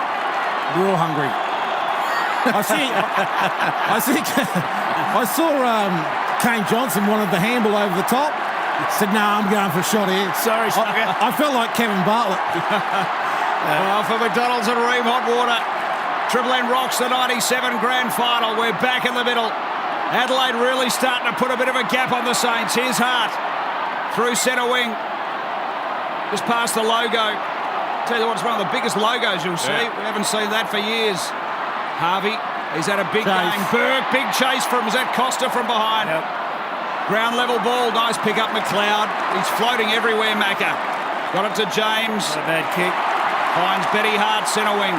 Brett James, he had the knack. I remember a game at Footy Park. I can't remember who it was against, but his stats were 8 kicks, 23 handballs. He used to do that sort of thing a lot, didn't he? Just get handball after handball and create play. That's why he loved playing with you. You just had to run past him, give it to you. Amazing. He had best team man written all over him. Sean Wren getting into the action with a handball through the middle. Ellen reads it beautifully, runs hard, right from the centre circle, goes long and strong, hard up high, over the back. Darren Jarman, bang! Can you believe it? Oh, 5 straight goals. D. Jarman. Adelaide 15-11-101. St Kilda 10-14-74. Surely at this point in time, Tyson, you're pretty confident. For me, the goal before that, I think we're good here. I just felt the way we were playing. We're playing pretty confidently. Obviously, any time I went down there, Darren was super dangerous, and I just felt like, once again, that fitness side of things, we were actually starting to run over the top of them. But it was nice sitting up the other end watching this man go to work. Ken Hinkley said about Robbie Gray that he's got the keys, he can do whatever he wants. I reckon right now, Jars, you've got the keys. Well, I had Sexual Chocolate come up to me and go, I love you. Troy Bond for the listeners. So the ball in dispute. What about Darren Jarman? Just get on my back, lads, and I'll take you to the promised land. As the Saints, they try and work forward and drag something back, but Adelaide can feel it now. Edwards at the base of it. Wraps up the Sherrin. This is an amazing time of your career when you know you're going to win a grand final. You just starting to think about what's going to happen. So on the other side of the coin, the Saints, I mean, they must feel it slipping away. Second by second as Winmar sends it forward. No mark taken. Trying to gather. Thompson released a handball. Chance here for Pickett. Goes from long range. 50 out. Going right to the square. Bouncing goal, is it? Yes, I think it is. Stewie Lowe clapping the umpire like Jars did at the other end. It's a goal. So the Saints trying to hang in. Big long range launch from Pickett. And RAA scoreboard 101 to 80. Crows by 21. Well, they're still in it. There's still 9.5 minutes. They're only 4 goals down, so still very gettable if you get on a run. That's what I said before. It seemed like every time we kick a goal, they kick one. They're only 3 kicks behind with 9 minutes to go, so... For McDonald's and Ream Hot Water, Triple M Rocks football, 101 plays 80. The bounce favours Cook, but he had a bit of an airy. Allowed Rennie to come through and tap it forward. Zilla there, he's been busy for the Saints. Has tried pretty hard, left foot kick. Goes forward and playing in front, Caven. What a pick-up this fella was from the Sydney Swans.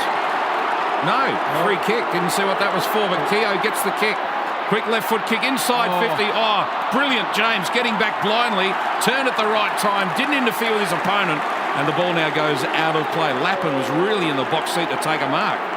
What about the big fist from Edwards?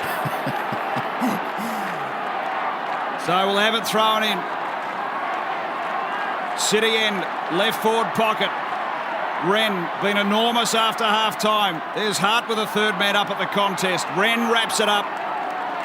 Ellen there with Caven. And we'll have a ball up. The fans really starting to lap this up.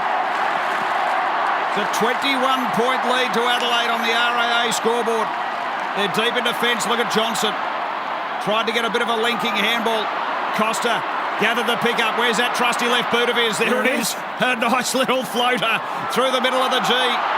But Pickett gathers for the Saints. Yeah, did well. Handballs forward. Austin Jones, who kicked just about goal of the year earlier in this grand final. Ellen takes a mark. Did he? Has it been paid? It has. Few players thought they had their hands on it. Handballs to the running McLeod. Comes out to centre wing. It's a good kick to Bickley. The skipper turns and delivers to centre half forward. Robran. Oh, he's dropped it. Let it over the back. Had it in the hands. Shanahan came through and picked it up. He was tackled. And the umpire to ball it up. 55 out from the Adelaide goal. Simon Goodwin, the youngster, picks himself up off the deck. I think we've got a blood rule situation. No, umpire to bounce it. Umpire Sheehan gets on with it. Robran does the ruck work. Cook over the top. McLeod, big game player, turns, kicks to the spot in front of full forward, offhands Rintoul, gets the handball forward. Here comes Ellen, if you don't mind. Goal number 5. Shane Ellen runs up from defence into an open goal. Bang. Unbelievable stuff. The makeshift full forward, who's still kicking them out of the back pocket as well. 16-11, 107. The Saints are 11-14, 80. Triple M RAA scoreboard. Once again, what the heck is he doing down there? Half-back flanker. It's very brave running. Oh, very brave. And every one of his goals almost feels like they've been in the goal square, right? So close to the goals. Tyson Edwards and Darren Jarman along with Mark Raschuto looking back on this one for Seabus. Looked like you had an opponent change there too, Jars. Was that Zilla has gone to you now? Yes, we made the move. Oh, very brave coaching by St Kilda.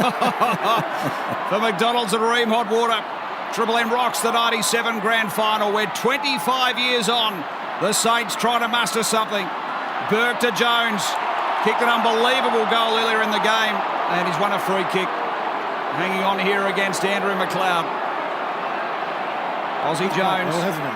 Aussie? He's played well. Yeah. Ends up with 29 touches. He's done his role, hasn't he? The quick mover, delivering inside 50, finds Lowe. Very good ball to Buckets. Now what's he going to do, the big fella? I reckon he's due for a pie floater. Look at his quads. Thighs on the big man. Woo. Tree trunks. Big man, Stewie Lowe. Greg Phillips' legs. He has to kick this, Gator. He has to kick it. Well, he threaded a ripper from the boundary. in the previous term. For St Kilda to hang. Oh, no. It's a Kimmy Costa left foot wobbler. Stephen Kernahan. Oh, my goodness. Sticks. It's a minor score at best. And have a look at the Saints fans. He has got the head in their hands. The hat comes off. I reckon some tears are starting to whirl there on the Harvey Norman replay. Gifts for best dad ever at Harvey Norman. Great deals for Father's Day. In-store and online now at Harvey Norman. 107 plays 81. Ben Hart to the outer side. Rennie in the middle of the pack. Didn't take the mark. Over the back, Costa shows some dash. Peckett's there as well. Peckett did well for the Saints. His handball, though, doesn't find a target. Goes out of play. Kimmy Costa's played pretty well, hasn't he? Yeah. He's been busy. He's busy. Oh, he just worked hard. That's what you want on the wing, someone who can cover the ground and work really hard. And he puts his body on the line, Cozzy. Cook did well in front. Down to Burke was nice. To Jones. Aussie Jones running hard as always. Kept it alive, but handled straight to Tyson Edwards. And there's a whistle. Oh, give us a spell. What? Dirty, filthy. What the heck? Filthy play. That's harsh. Bloody hell. Keogh. To Keogh as well. He's had a stinker. All the way to full forward. Off hands. Heatley picks it up. Left foot kick and goal. Goal to St Kilda. Trying to get him back in the game. Kicked a couple early, Heatley. 12-15, 87. Adelaide 16-11, 107. Crows still lead by 20 points. Still 6 minutes, so you're still in it. That's what I'm saying. Every time we kick a goal, they kick a goal. Darren Jarman there with Mark Rasciuto and Tyson Edwards. The C-Bus Super. So Saints fans sort of just hanging on, and Crows fans are wondering, is this it? Can it be done? Built tough Aussie conditions when it comes to water heating. Ask your plumber to install a ream. We're back in the middle. For McDonald's and Ream Hot Water, Triple M rocks the 97 grand final. Just saw your brother walk in the background there. He just abused me for still being in his car park. Oh, really? Yeah. I said, I'm drinking coffee with your brother. So ball spills out. Andrew Jarman, we just saw waltz on through. As an opportunity for Wren, bounces it to half forward. See, a lot of players under pressure here. McLeod is able to sweep in and take a nice mark. Yeah, read it nicely. He never played in the midfield before the finals, had he, McLeod? I don't think so. I think he's, half back. So, Andrew McLeod. The Blighty did that well. He put him in there in the second halves, not the first halves. Jack Daniels clears for St Kilda from half-back. Nearly a mark to Wren at centre wing. Bursting through was Bickley. McLeod, another handball, brilliant. Found Costa. Costa handballs forward to Connell. Connell turns and delivers quickly inside 50. Where's Jarman? Not this time. Zilla pushes him under it. Jarman picks it up, turns around the corner. Oh, what a goal! Right foot snap. 30 out, offhand, standing start. Amazing stuff. 6 goals, D. Jarman. You're kicking him out your backside now, Giles. 5 in a quarter. That was a very lucky bounce. Well, that's what happens. It was your day, it was your quarter. You have a look at the bounce here. It's just straight to me. Oh, it's actually more looking at the finish, the kick, Jar, to be honest. Watch it. Bang. What about the snap? You didn't even look. I knew they were there somewhere.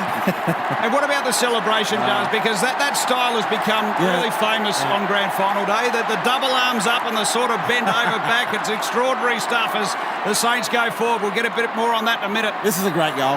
Here it is. Bouncing ball. So Winmar and Edwards. Have a look at Tyson. Like a bulldog. Won the footy. Good kick. Straight to McLeod on the logo. Links up with Goodwin. Long ball inside 50. Smart had an attempt. Ground level. Oh, Bond. Left foot ball. Snaps. Goals. That's it. Adelaide are going to chalk this one up. Have a look at Bondi. He knows it too. He's in the arms of Ropran. And Adelaide have opened it up now. She's a 32-point lead on the RAA scoreboard. How are you feeling now? Finally, I thought this is it. Yeah, absolutely. When you kicked yours, I thought that was definitely it then. I was pretty confident halfway through the quarter, but yeah, when after this one, it was party time, really. He's played a game, Troy Bond. Yeah. Big goals. Small forward. 4 goals, Troy Bond for McDonald's and Ream Hot Water. Triple M rocks footy. Cook gets the tap away, Harvey, and at his jumper pull, free kick. Had a lot of those frees back in the day, didn't they? Yeah. The little jumper tugs. Harvey, quick handball, Brown from right in the middle of the MCG, all the way to and Rennie with courage and strength in front of the pack. It's a great grab. Was Wayne Jackson CEO? Yeah. Wow. Yeah, South Australian. See him down on the boundary, getting ready for the presentation. Short pass. In defence comes to Ben Hart. Hart has a bounce. Kicks it long to centre wing. Robrin the target, but he's caught under this one. Harvey again mops up for St Kilda. Aussie Jones. Handball goes to the feet of his teammate in Neil. Made it hard for him. And the umpire comes in to ball it up at centre wing. There's Mods. And obviously, Roo, you didn't play in this one either, so you know they're home. How are you feeling at this stage? You're at the ground. You know what? I just didn't know whether to be happy or sad, to be honest. I think Mod's looking the same there. He's bordering on shedding a tear. You want your mates to win, but you don't want to miss out. It's a horrible feeling. So the footy out of play. Getting a look at Mods now. He's got tears in the eyes on the Harvey Norman replay. Steady? Yeah. Peter Waldy, yep. Cedric Pearline. Aussie Jones takes off running, goes with the left foot, out of the lead of Lowe. Pittman goes with him. The ball comes over the back. Oh, it's a free kick to Lowe. That was powder puff stuff. Gee. So Lowe to, will he have a shot at goal? He's about 55 out. For a huge man, he was never a long kick of the footy. So will he get the distance? Gives it everything he's got. He gets the distance all right. And, in fact, kicks a miraculous goal. Wow. He easily got the distance. Very good goal, but it's all a little bit too late for St Kilda. They go to 13-15-93. Crows 18-11, 119. Triple M RAA scoreboard. 29 scoring shots to 28. Goal kicking in grand finals is so important. There's so many sides that lose grand finals because they don't kick accurate. That's been a big matchup for fielders, though, for your fencing needs this footy season. Pittman on Lowe. Even though Lowe got the better of it there, Pitto's had a great day. I reckon if he went one-on-one, all the matchups, Adelaide would have won 2/3 of them, at least. The McDonald's at Ream, hot water. Triple M rocks the 97 grand final. Ellen, he's been an absolute star today. He's kicked 5 goals and he's across half-back. Releasing a ball to Connell. A few running bounces through centre wing. Delivering a long ball to half-forward. And Sirakovsky gets back and takes the mark for the Saints. Yeah, kicks to the middle of the ground where Brown takes the mark. Goes on the right foot, his non-preferred. Wobbles it out to centre wing. Zilla, well tackled by Jarman, who has done some very good defensive stuff, as Yader pointed out. Cripps picks it up, swoops on it, kicks to full forward. Pittman wins out again in opposition to Lowe. Tyson Edwards ducking behind the pack, read it perfectly. Kicks it out towards Connell, allows him to run onto it. Burke got in the way. Matty Connell on a treadmill. Big run, Matty. Burke has another shot at goal and offline. So the scoring shots are equal right now. We haven't kicked the point though in the second half. I've just had a look at 14 out of the 21 positions Crows have won. So you're going to win games of footy when you're 14-7. How many goals straight did we kick since half time? We haven't kicked the point yet. Second half. Is that right? So I think you've added, we've certainly added a few there. I don't think we've kicked the point. Second half. You've kicked most of them. Goals, that is. Ball bouncing around for the Saints inside their 50. I think it was 1 point in the second half. That's it for Adelaide. Everything else goals, and most of it through Darren Jarman. Here's Edwards lacing out McLeod. Played an extraordinary game as this man, and he will become to be known one of the big, great time players. Johnson, nice mark over the top. Kane Johnson, big game from him to the middle. Caven has done some great things as well. Caven goes long. Where's D. Jarman? Over the back, nearly a miraculous mark. Almost. And Zilla steals it from him somehow and bounces away. Now delivers up towards centre wing. Getting the fist over the top was Rintoul. Allowed Bond to come through. Daniels tackles him. Did well. Rintoul gets out a quick handball. Ben Hart, that was clever. Tapped it forward. Crows are away through Caven. He's going to put a long ball. Where's our man, Jarman? Smart wants a piece of the action. That was yours all the way, Jar. Absolutely, Yoda. But Smart. I tell you what, he's played a bit of a game too, particularly that opening half, wasn't he? He was sort of everywhere. He played 270-odd games, I reckon, Smarty. I reckon you could count the amount of times he played forward on one hand. Easy. And he did it in both the grand finals. Yeah. I reckon the second one he got hurt, so he went back forward. So Smarty to come in and ice a bit of the premiership cake for the Crows. Goes to 50. He's got the accuracy, he's got the juice, it's home. They get around him. And have a look at this. Getting a look at the shed on the Harvey Norman. Crows fans in raptures. They know they got the trophy. 19 goals, 11 in a grand final. It's big numbers. 19-11. What do we have at half-time? 11-11, I think it was. We haven't kicked the point. 5-10 at half-time, sorry. 5-10. Yeah. They kicked 14 goals, 1. Gee, that's pretty good. That's a pretty fit side. That'll win a game. Efficient. For McDonald's and Ream Hot Water, Triple M Rocks footy. And the Crows win the 97 grand final. Nothing more but to celebrate. They are home. Imagine Blighty. He'd lost 3 at Geelong. What about the umpire trying to get the ball off McLeod? He said, no, that's mine. Tubby Taylor? Tubby Taylor, the cricketer, just behind the box. I reckon Blighty rips his pants here. He does, yeah. Trying to take a hanger over someone.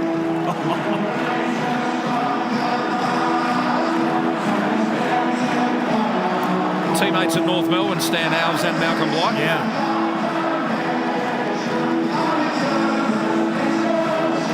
Terry Moore, selector. There they are. Lip tag. Jason McCartney. Jason McCartney, yeah, forgot about. Rexy Lay, great administrator. Bob Hammond, chairman of the football club. We just see Malcolm Blight and Stan Alves embrace. Be interesting to know what gets said between two like that. One is just elated and one's absolutely shattered. Yeah. Brett Chalmers, son of Kyle Chalmers. Mark Fisker was there. Paranovich. Robbie Carruthers. Johnny Reid. That's Cracker. He played an important role in getting there, didn't he? He did, yeah. His ruck work. Do you remember the night he played ruck against St Kilda? Against Everett? And won it. Yeah. Another Blighty special. Let's head down to Neil Curley. He's about to have a chat with winning premiership coach Malcolm Blight. You've taken some risks through the year and they've all paid off. Yeah, at times I suppose it looks like that, but not really. I mean, it's just you do what you do and you get on with it, I suppose. It's just fantastic to see the look on their faces. I mean, I suppose if any kid growing up in Adelaide, the greatest memory I have was the 63 win of Adelaide beating Victoria. I was at the side of beating Victoria, and I suppose it's one of those like that today, isn't it? It's almost against every odd in the world. We worked long and hard, and it's nearly 12 months since we started. Well, what a path it had been. So Malcolm Blight took over at the back end and was able to guide the team to a flag. Roo, tell us about this. Well, I can tell you, when Blighty came to the club, he made those tough calls of sacking the captain, the vice-captain and the deputy vice-captain. Wouldn't have been a great thing to do, and certainly rocked those 3 individuals for a fair while. But so what does that do for players who are left, though? What are you thinking? It means they're bloody serious and they know what they want. When we trained, we had 4 weeks off. We started training before the SNFL played the grand final. Wow. It was the Monday after the AFL grand Neil final, Craig wasn't it? come to the club. We did 13 weeks of training before Christmas. I remember I didn't have a drink for the whole 13 weeks and we just had our lives turned upside down. We realised what training hard was all about. Sports science come to the Adelaide Football Club for the first time and we just ran and ran and ran. The time trial was the 5 1K time trials, obviously one after each other. And we did 3 lots of those before the Christmas break. We didn't touch the ball. No, we didn't. We didn't have footies. It was just running. And after Christmas, you did the time trial again. If you didn't get your average time that you had to hit, you couldn't join in the ball work. So we had guys like Rod Jamison, Nigel Smart did them 10, 12, 13 times. So every training session, you're backing up doing another time trial. Some of the training we did was ridiculous. First time the calipers had come out, the skin folds. And it seemed ridiculous and hard at the time, but...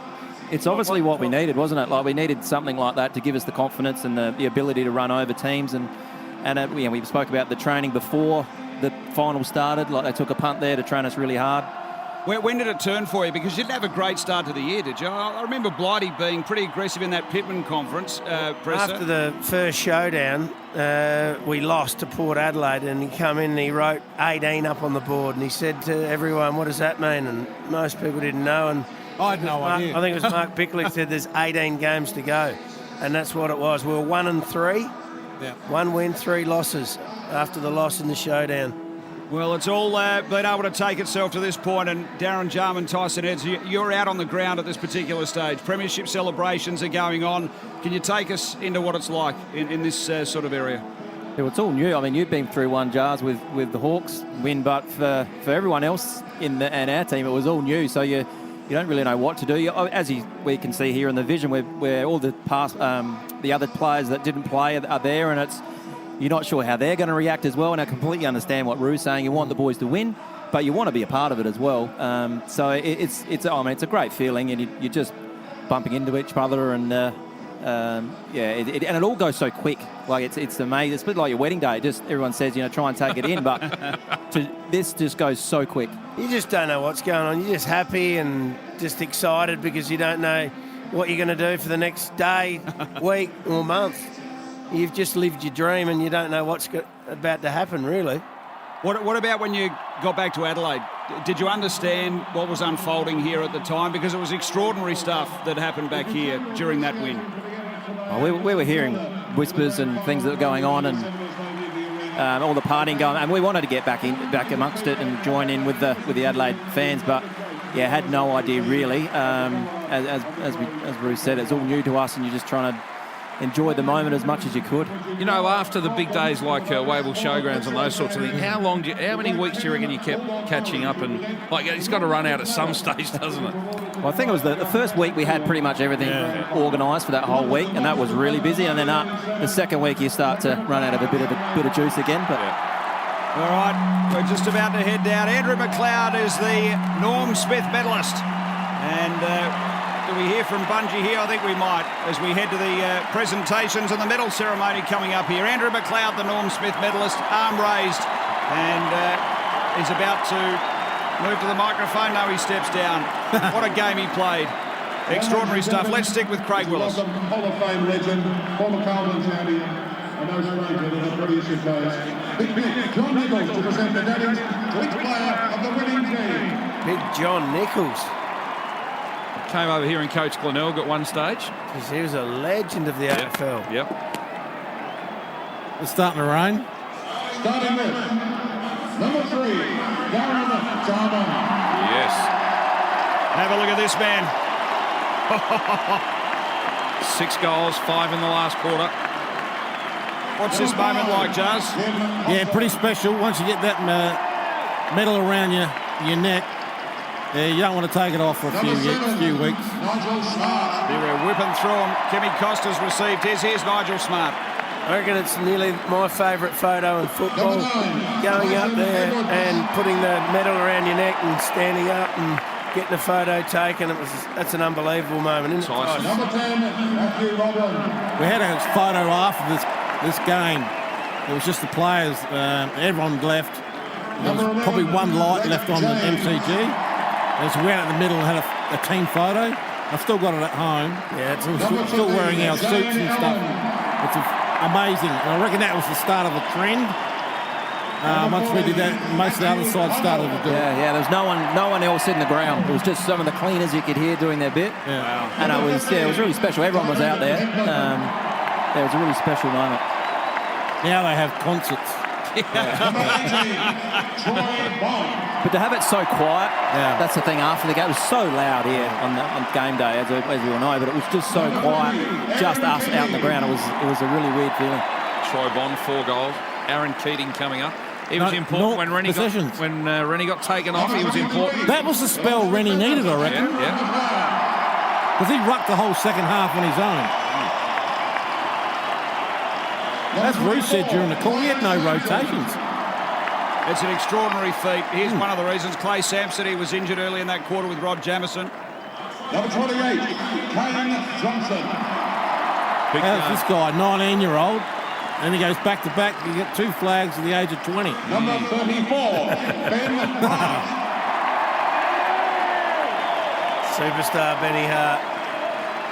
Already a 100-game veteran, 130 games at this stage. I remember a funny incident at Prince's Park. We were playing Carlton, and Benny got this free kick right on the boundary, and this supporter yelled out, "Hey, baked beanhead, you can't kick." And I was on the ground just cacking myself.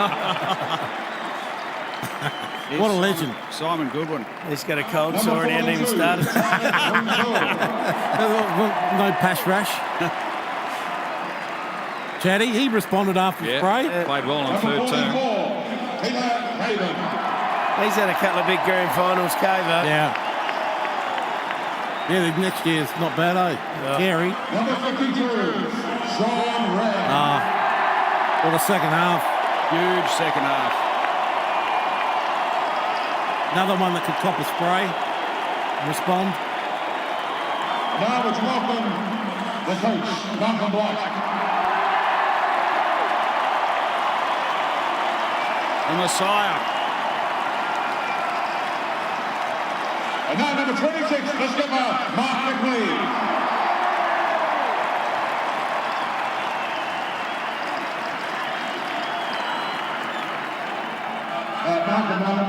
Don't forget this. The 1997 AFL Coca-Cola Premiership Cup to the Adelaide Crows. This is a special moment here, because you know there's going to be a group photo, so you need to be front and square or something, Adam. So there I am, right at the front. Right out the front. Can't buy experience. She's a small little podium too. Not much room up there. Well, I can see you, Tice. Yeah. And this is where no one knows what to do after this. We sing the song, and now what do we do? What are we singing the song for? I don't know. Why don't you do that in the rooms? I don't even remember doing this. So at this point, nothing's really sinking in. No. You're a premiership player, but you don't really understand that yet. No. Well, you know you got a licence for a while after this. I think being a part of Adelaide's first and been in the competition for 7 years, it's a pretty remarkable achievement. And now I'd like to invite Mark McLean to lead this team on a victory. Did you have friends and family at the ground on the day? Me? Yeah. Any of you guys? Yeah, my wife and that. Do you go and see them after? Do you see them at the ground? No, we didn't do that. Everyone stays on the ground, and now they've got babies and wives and everything on the ground. And it was at the tennis centre that you went to after? Yes. Yeah. Couldn't get in there. It was so busy. That was absolutely chock-a-block. Was Hooksy hosting that? Yes, he was. The great man. And what about, was it a premiership dinner after that night, or? Yeah, we went to the casino. Yeah. And $50 on number 3. I left for the airport from the casino. The bus picked me up on the way through. I was still there. And then we went home, got changed, and then we went to the showgrounds. Yep. And that was just mayhem. Showgrounds. That was chockers. I didn't make it. Didn't you? Well, you're bagging me about the parade. That's next year. Yeah. So we're seeing Andrew McLeod. He's got the Premiership Cup. This is probably the best moment right here. So you're on your lap of honour. Yep. And what's good about this? Just grabbing that thing there. Yep. And you start seeing people in the crowd. Yeah. Some are gone, like all the opposition are gone, and they're all Crow supporters there. So you run into a few friends and family who come from wherever they're sitting to get down near the edge of the fence, get a few photos. As I said before, our supporter group, they travel everywhere. Yeah. And they were making more noise than St Kilda supporters. Have a look at them. Thousands of them. That's when they had Tent City at Ballarat. Oh, they were shocking. The sleepover. Yeah. Tent City.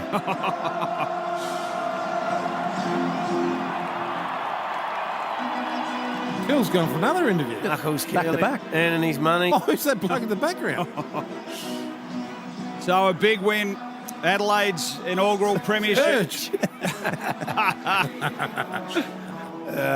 go Bubka. Premiership Cup. Darren Jarman holds that aloft. 5 1/4, Jazz. You can't dream that stuff. Nah, Can you? especially after The last 91. quarter. Yeah, Of a grand final. Stop it. just very lucky. That is a dream come true. Yeah.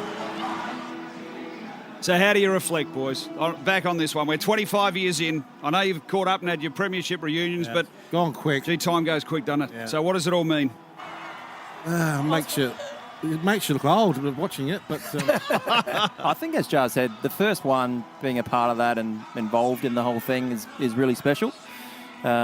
First one ever for the club is something you would never, ever forget. And I think going forward a step from this, like the boys that missed out as well this year in 97 really drove us to stay really committed to the cause to try and get back there again next year, because we had some boys that we would obviously wanted out there and rule, and lots of these boys, and they really drove us that next year to get back and have another crack. What about the lifelong camaraderie? I imagine, like, not everyone in this team is your best friend, but I do get the feeling, I watch and I observe, even Roo, if you run into someone that played with you, I can just tell, it's like it's your absolute brother or something. Oh, you're tight. There's no doubt about it. And you're tighter with others because you'll move on and go your different ways and everything. But, yeah, look, when you play footy like that, you go through a hell of a lot of, good stuff and a hell of a lot of pain to get there. Look, the training you do is unbelievable, especially under a Neil Craig. But, yeah, there's a lifelong bond there. There's no doubt about it. I mean, the Crows are only 6 years old too. That you shouldn't forget that. It's incredible for a side to come in, and yeah, they did get a pretty good lot of concessions on the way in with their original squad. Was unbelievable. But as we've said throughout the call, the recruiting and the drafting was first class to build those premierships. Well, extraordinary. Any last thoughts, boys, before we wrap it up? 25 years on, the 97 flag for the Crows. Should we play the 98? roll straight into 98. oh shit, yeah.